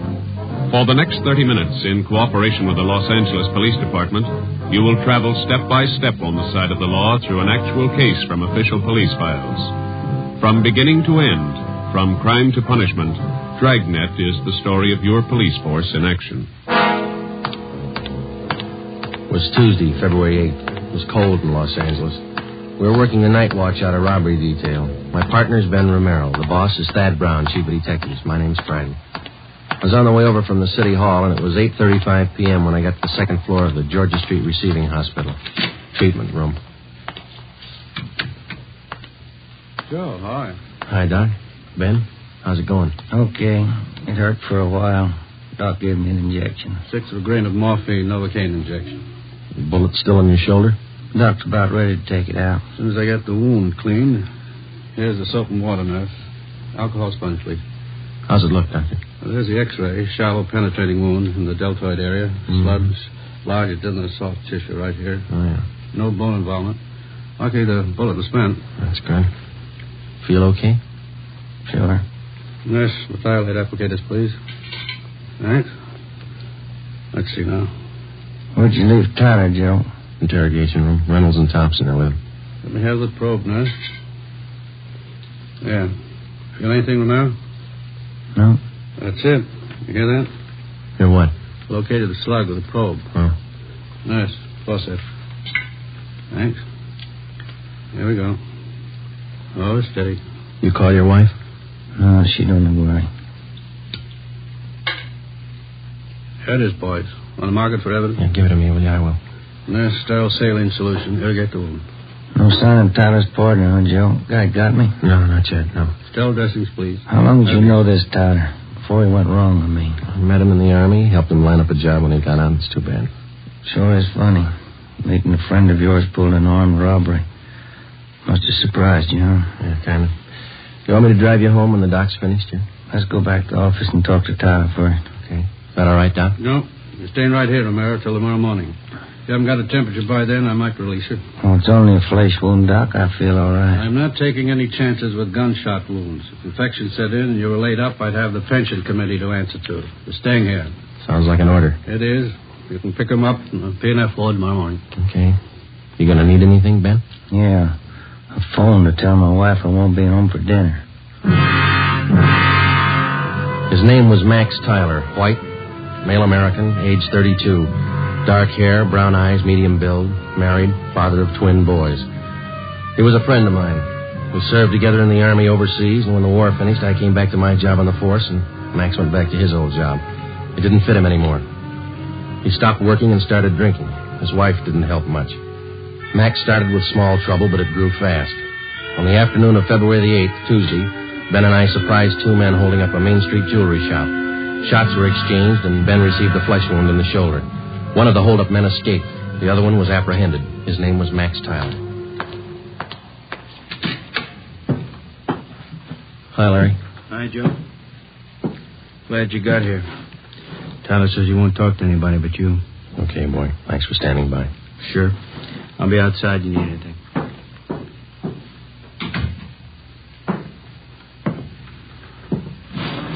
Max? Joe? You're in deep this time. You shot a cop. I didn't. This guy was with me. I didn't fire once. You were in on the job. Yeah. Men don't expect presents. I don't expect anything, Joe. Glad you came back. I don't want to talk to those other cops. I work in the same department they do. Same job. Well, it's easier to talk to you. What's your story? I was crazy to try it. No alibis, Joe, but I didn't know what I was doing. Believe me, I just didn't realize. I won't buy it, Max. You told me the same thing 14 months ago when they picked you up for those bum checks you were passing. Sure, I hung some paper, but I'm no hood, Joe. You know that. I was drinking. I needed dough for Dorothy and the kids. You got to believe me. I need a break. You said that before, too. I went to bat for you. Got off with 6 months and 3 years probation. Now you turn up with another caper. I know, Joe. I know. I'm sorry. You're sorry once, Max, and it works, but one free ride's enough for anybody. Now, that's it. Did I say I wanted that kind of a break? I'll serve my time, Joe. I'll serve every day I owe. And then what can you tell me you couldn't have told the other cops? I want to ask you a favor. Yeah? I know you're going to hook me on this. So while I'm doing my time, Dorothy and the kids are staying with relatives out in Inglewood. If you'll... Well, just keep an eye on them, you know, Joe. I don't mean dough. Dorothy can work with... Kind of watch out for them, huh? Give them a break, Joe. It's not their fault. Will you do it, Joe? Yeah. Sure, I'll take care of it. Now, you do something for me. Anything you want, guy. Let's have the straight story. Who was the guy with you on that hold-up this afternoon? Cresta, George Cresta. You know him. Out of Folsom, short guy, black hair? Yeah. He's got a room above the Red Owl Bar down on East 3rd near Broadway. That's where he hangs out. Where can we find Cresta now? Oh, maybe there. I don't know. I'll give you a list of the places he goes. Some of his friends I've met. He sure roped me in. Said there wasn't going to be any rough stuff. You were carrying an S&W 38? Sure. When they got outside the jewelry shop, Cresta jammed the gun in my hand. I had to put it away, get it out of sight. Believe me, Joe, he roped me into this. It sounds like an alibi, I know. This is your second time around, Max. It sounds like one. Okay, I got nothing coming. Don't forget about Dorothy and the kids. Huh? I promised you. Now, you want to give me a full statement on the holdup now? Anything you say, Joe. I'll call for a stenographer. Joe. Yeah. I'm sorry. I am. I believe you. You got the feeling too late, that's all.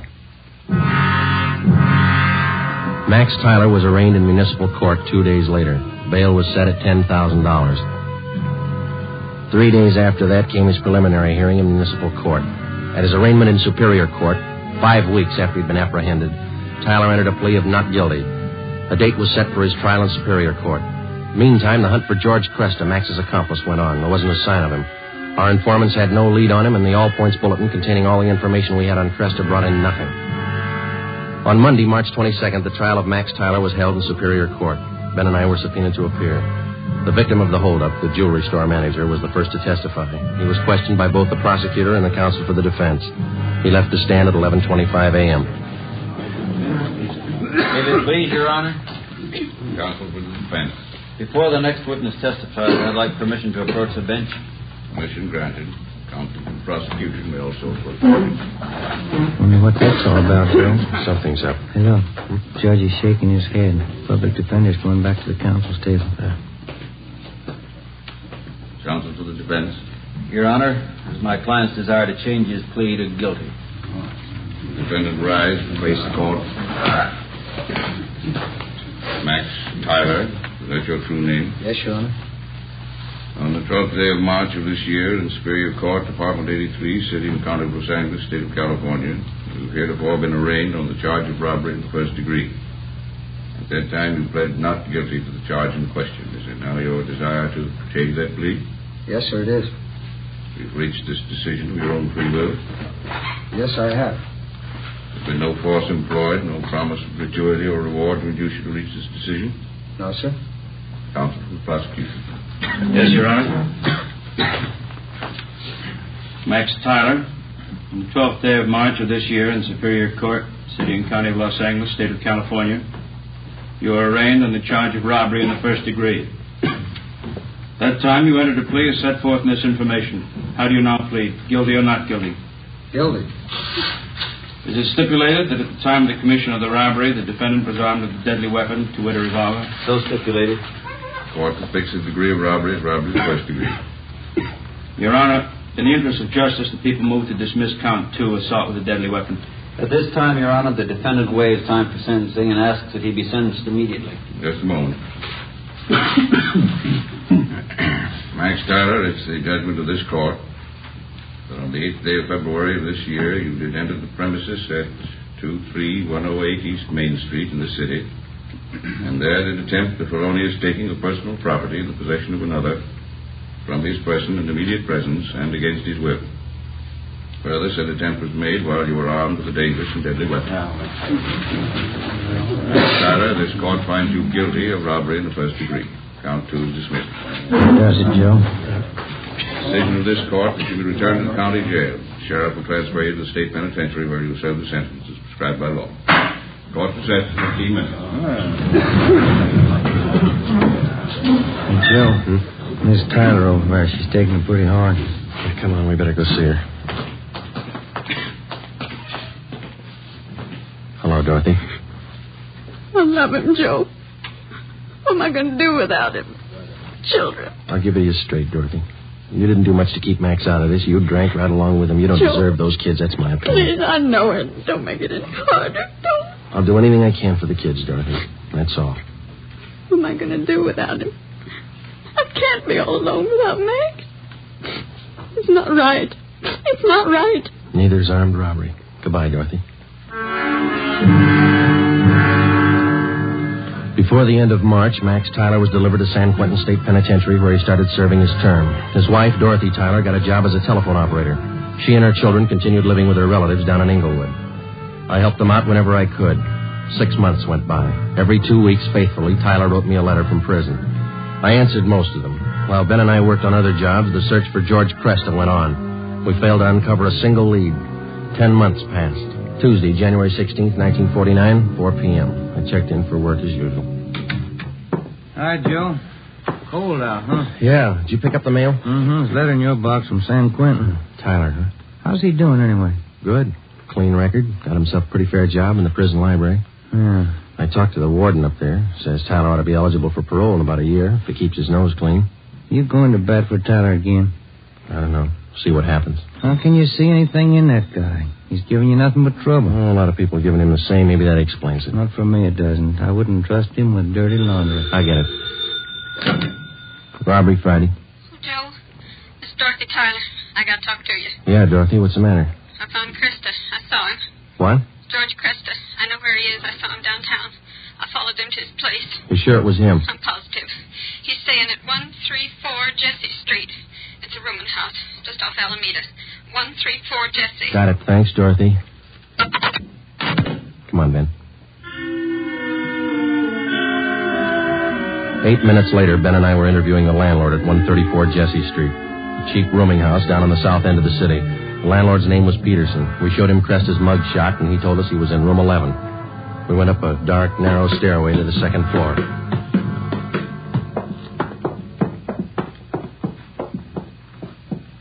And here we are, number 11. All right, stand clear. I'll try the door. Mm-hmm. It's open. Yeah.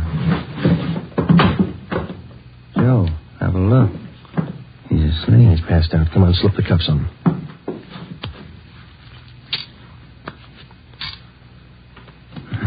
That was easy. Yeah. All right, I got his gun. He's been drinking, all right. He'll have a big hangover. He'll have a long time to get over it.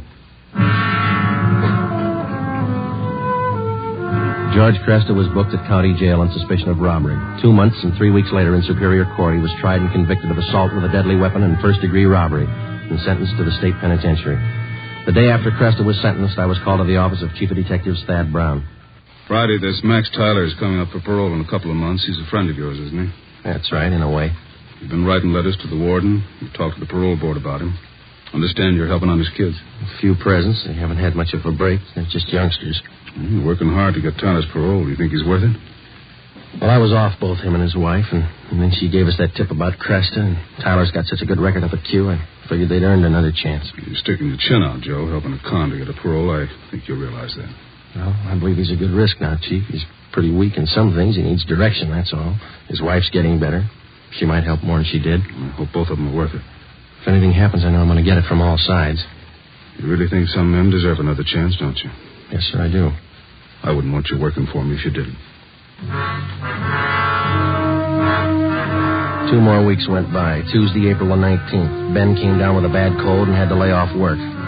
At the same time, a new gang started a hold-up campaign among the liquor stores out in the Wilshire district. A new rash of armed robberies broke out in the central area. There was an attempted bank robbery. It was a bad week. Ben got back to work on Saturday. Rough time, huh, Joe? Busy, yeah. Did you beat that cold all right? Sure, I feel much better. Doctor gave me some new medicine. Works good. Oh, that's fine. Maybe I'll knock off early tonight if nothing's doing. That's a good idea. Shouldn't be too much tonight. Teletype for you. Just came in. Oh, thanks, Larry. Sure. What's the matter, Joe? What is it? Max Tyler. He broke out of prison this morning.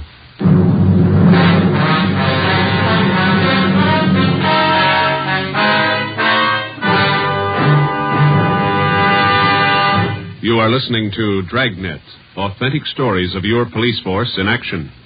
And now, here's an authentic report from Fatima Cigarettes. In 1949, Fatima doubled, tripled, and quadrupled its smokers. In 1950, enjoy Fatima yourself. You'll find Fatima extra mild. Because Fatima is the long cigarette which contains the finest Turkish and domestic tobacco superbly blended to make Fatima extra mild. You'll find Fatima tastes much better. Fatima's superb blend gives you a much different, much better flavor and aroma than any other long cigarette. You'll find Fatima tops in cigarette quality.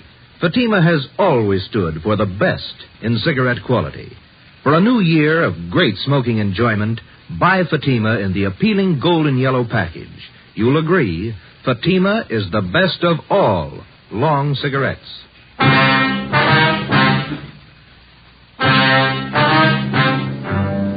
In the course of his career, the police officer is afforded two diverse views of the criminal. At first, the rookie cop is taught to distrust the criminal at every turn, without exception. He's schooled in the 1,001 ways in which the criminal operates, his psychology, his mode of operation. Then, when he's thoroughly acquainted with the methods of the criminal and how best to detect them, the police officer starts to learn the most difficult lesson of all: how to distinguish between the confirmed criminal and the lawbreaker, in whom there is hope of rehabilitation. After 9.5 years of police work, my first experiment in this field was with Max Tyler. I'd given him 2 chances to prove himself, and he'd lost on both of them. So did I. 2 months before his parole hearing, which might have given him his freedom, Max Tyler had suddenly decided to escape. How he figured it, I didn't know, but it was my job to find him. At 5 o'clock that afternoon, Ben and I met in the chief of detective's office. 2 officers, Holland and Grayson, from the State Adult Authority, escape detail, were there. How did Tyler manage his escape, Grayson? Well, same old story. They figured they could trust him up there. He had a good job on the prison farm. They trusted him. When did they find out he was gone? On the early morning count. Have you checked his relatives out in Inglewood yet? Yeah, we have. We've got the home staked out. We're covering all the places we figure he might go. How about Mrs. Tyler? You get in touch with her, Friday? The relatives told us that she's on a weekend vacation with the 2 kids, staying with friends down at Laguna Beach. We got a call in to them. Should be hearing from them soon. I understand Tyler's a friend of yours, Friday. He was ready for parole. Yeah. I was trying to help him along. I thought the guy deserved a break. He didn't need you, Joe. He made his own. Well, he was feeling bad. You weren't the only one fooled, Friday. You had the prison officials buffaloed, too. Yeah, I know. I helped convince them. You got any leads on Tyler at all, Grayson? I mean, from the time he broke prison? Pretty strange. They traced him as far as Stockton, and then they lost the trail completely. The Stockton police in on the search? Yeah, sure funny. The guy has no money, no car we know of, no change of clothes. You figure he's getting help from somebody? Could be. Excuse me a minute. Brown speaking. Just a moment. You, Friday. Oh, thank you. Friday? Yeah. When? Where? Just a minute. Will you hold on, please? It's the Tyler's friends down at Laguna Beach. Mrs. Tyler there? No, she called him last night about 7 o'clock. Told him she'd changed her plans. She wasn't coming. She told them where she was going? She wanted to know which highway would take her to Stockton. We told the Tyler's friends in Laguna Beach to contact us immediately if they heard from either Mr. or Mrs. Tyler. We got out an APB on Dorothy Tyler, and then we drove out to interview her relatives in Inglewood. They told us that Mrs. Tyler had the 2 children with her. She had left their house at 6 p.m. the night before by taxi. As far as they knew, she didn't own a car. We talked with some of her friends in the neighborhood. The only thing they could tell us was that she had not borrowed a car from any of them. We drove down to the telephone exchange where she was employed as an operator, and we spoke with a manager, Mr. Ralph Cartwright. I'm sorry, gentlemen. This is Mrs. Tyler's night off. Is there something I can help you with? When is Miss Tyler due back at work, Mr. Cartwright? Well, she's working the 10 to 7 starting tomorrow, due in at 10 a.m. Uh-huh. We understand that she's on a weekend vacation, huh? Yes, you see, today was payday, so she asked me if she could have her check ahead of time. Said she had to have the money for the weekend. Did you give her the check? Oh, my, no. I couldn't give her the check ahead of time. But I did do her a favor, just to help her over the weekend. What was that? I loaned her my car. We got a complete description of the car together with a license number and called the office. The information was broadcast to all units throughout the city and teletyped to all points in the state. Chief of Detectives Thad Brown ordered an immediate stakeout on the telephone exchange where Mrs. Tyler was employed. The stakeout at the home of Inglewood continued. Another day passed. We checked with the bank where Mrs. Tyler maintained her account. It was 10:25 a.m. when we got back to robbery detail. Gentlemen, what'd you find out? Miss Tyler closed her account 3 days ago, withdrew all her savings, $46.55. They're not going to go far on that. Any word about that car she borrowed? Teletype came in about an hour ago. They found it just outside Santa Barbara, abandoned. Anyone see the Tylers? No reports. I wonder how those poor kids are making out. Yeah. He must be crazy, and his wife, too. If she was going to help him pull an escape, why'd she have to drag the kids along? It's the way some parents figure, Friday. They owe their children nothing. The children owe them everything. Call for you, Friday. Take it on 2. Oh, thanks, Larry. Friday. This is Hopkins, Friday, on stakeout at the phone exchange. Yeah, Bert. Tyler woman came for a check. We got her.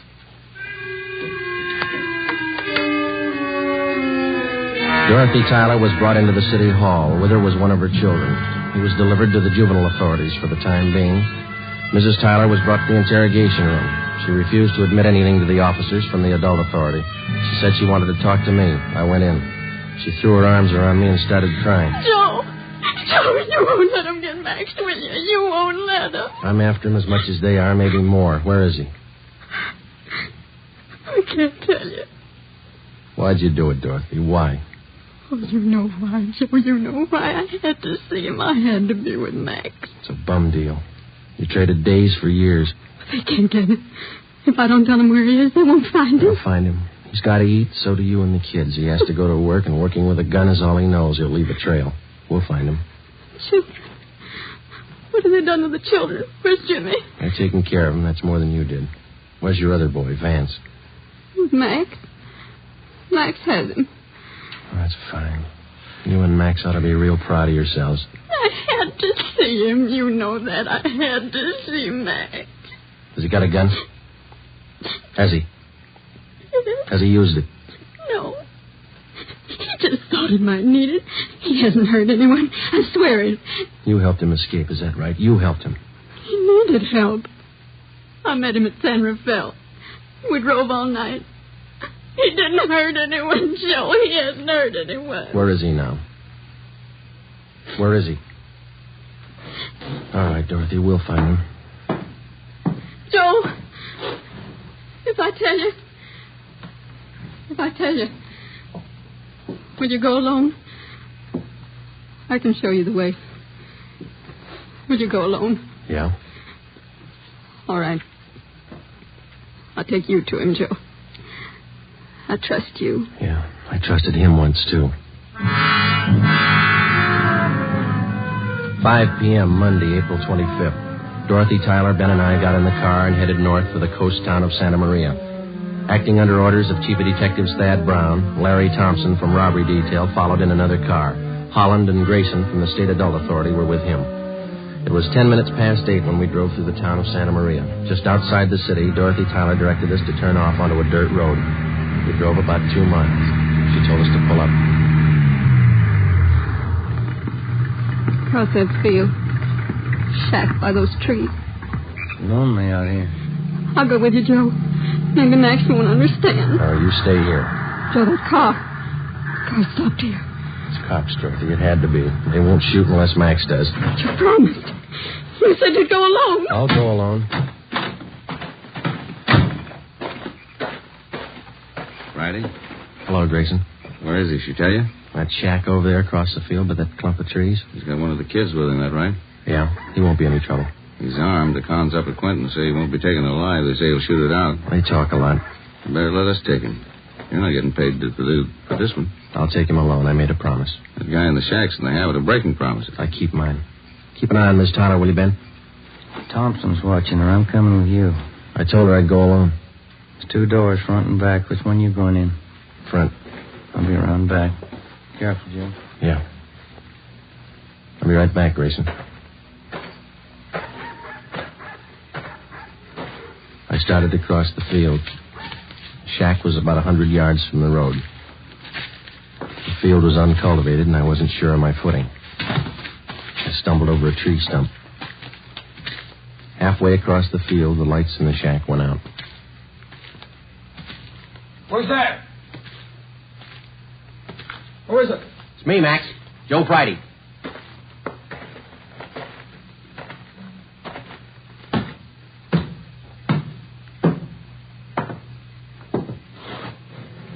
Max?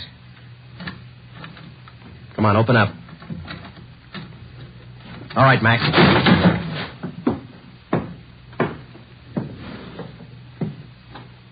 Why the gun, Joe? I never thought you'd take me with a gun. I never thought I'd have to kick down a door to get you. You've changed a lot, Max. How'd you find me, Dorothy tell you? Where is she? Outside. Your boy over there, Vance. He's sleeping. He's okay. Put out your hands. Put out your hands. Oh. Sorry, Joe. Yeah. You've been good to us. I won't try to explain. Neither will I, Max. Come on.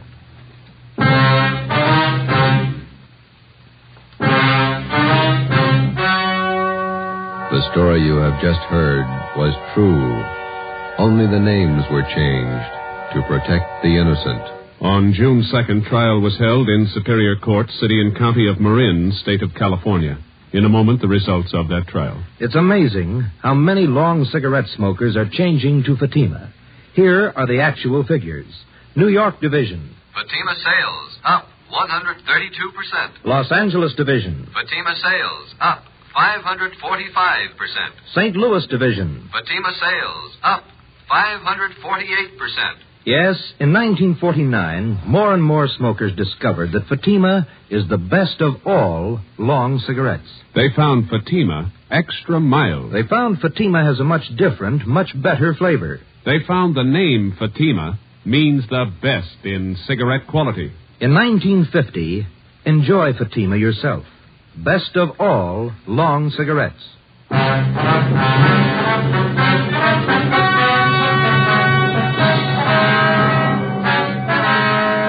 Max Tyler pleaded guilty to the charge of escape and was sentenced to the term as prescribed by law. He was returned to San Quentin and then transferred to Folsom Penitentiary, where he is now serving his sentence. You have just heard Dragnet, a new series of authentic cases from official files. Technical advice for Dragnet comes from the Office of Acting Chief of Police, W.A. Wharton, Los Angeles Police Department. Dragnet honors the state of California and the men of the California Highway Patrol, another of America's outstanding law enforcement agencies. One of these men, Highway Patrol Commissioner Clifford E. Peterson, outstanding administrator and educator in the field of law enforcement, dedicates his life to making yours more secure. Fatima Cigarettes, best of all long cigarettes, has brought you Dragnet from Los Angeles. Be sure to hear Mr. and Mrs. Ronald Coleman in the Halls of Ivy starting tomorrow on NBC.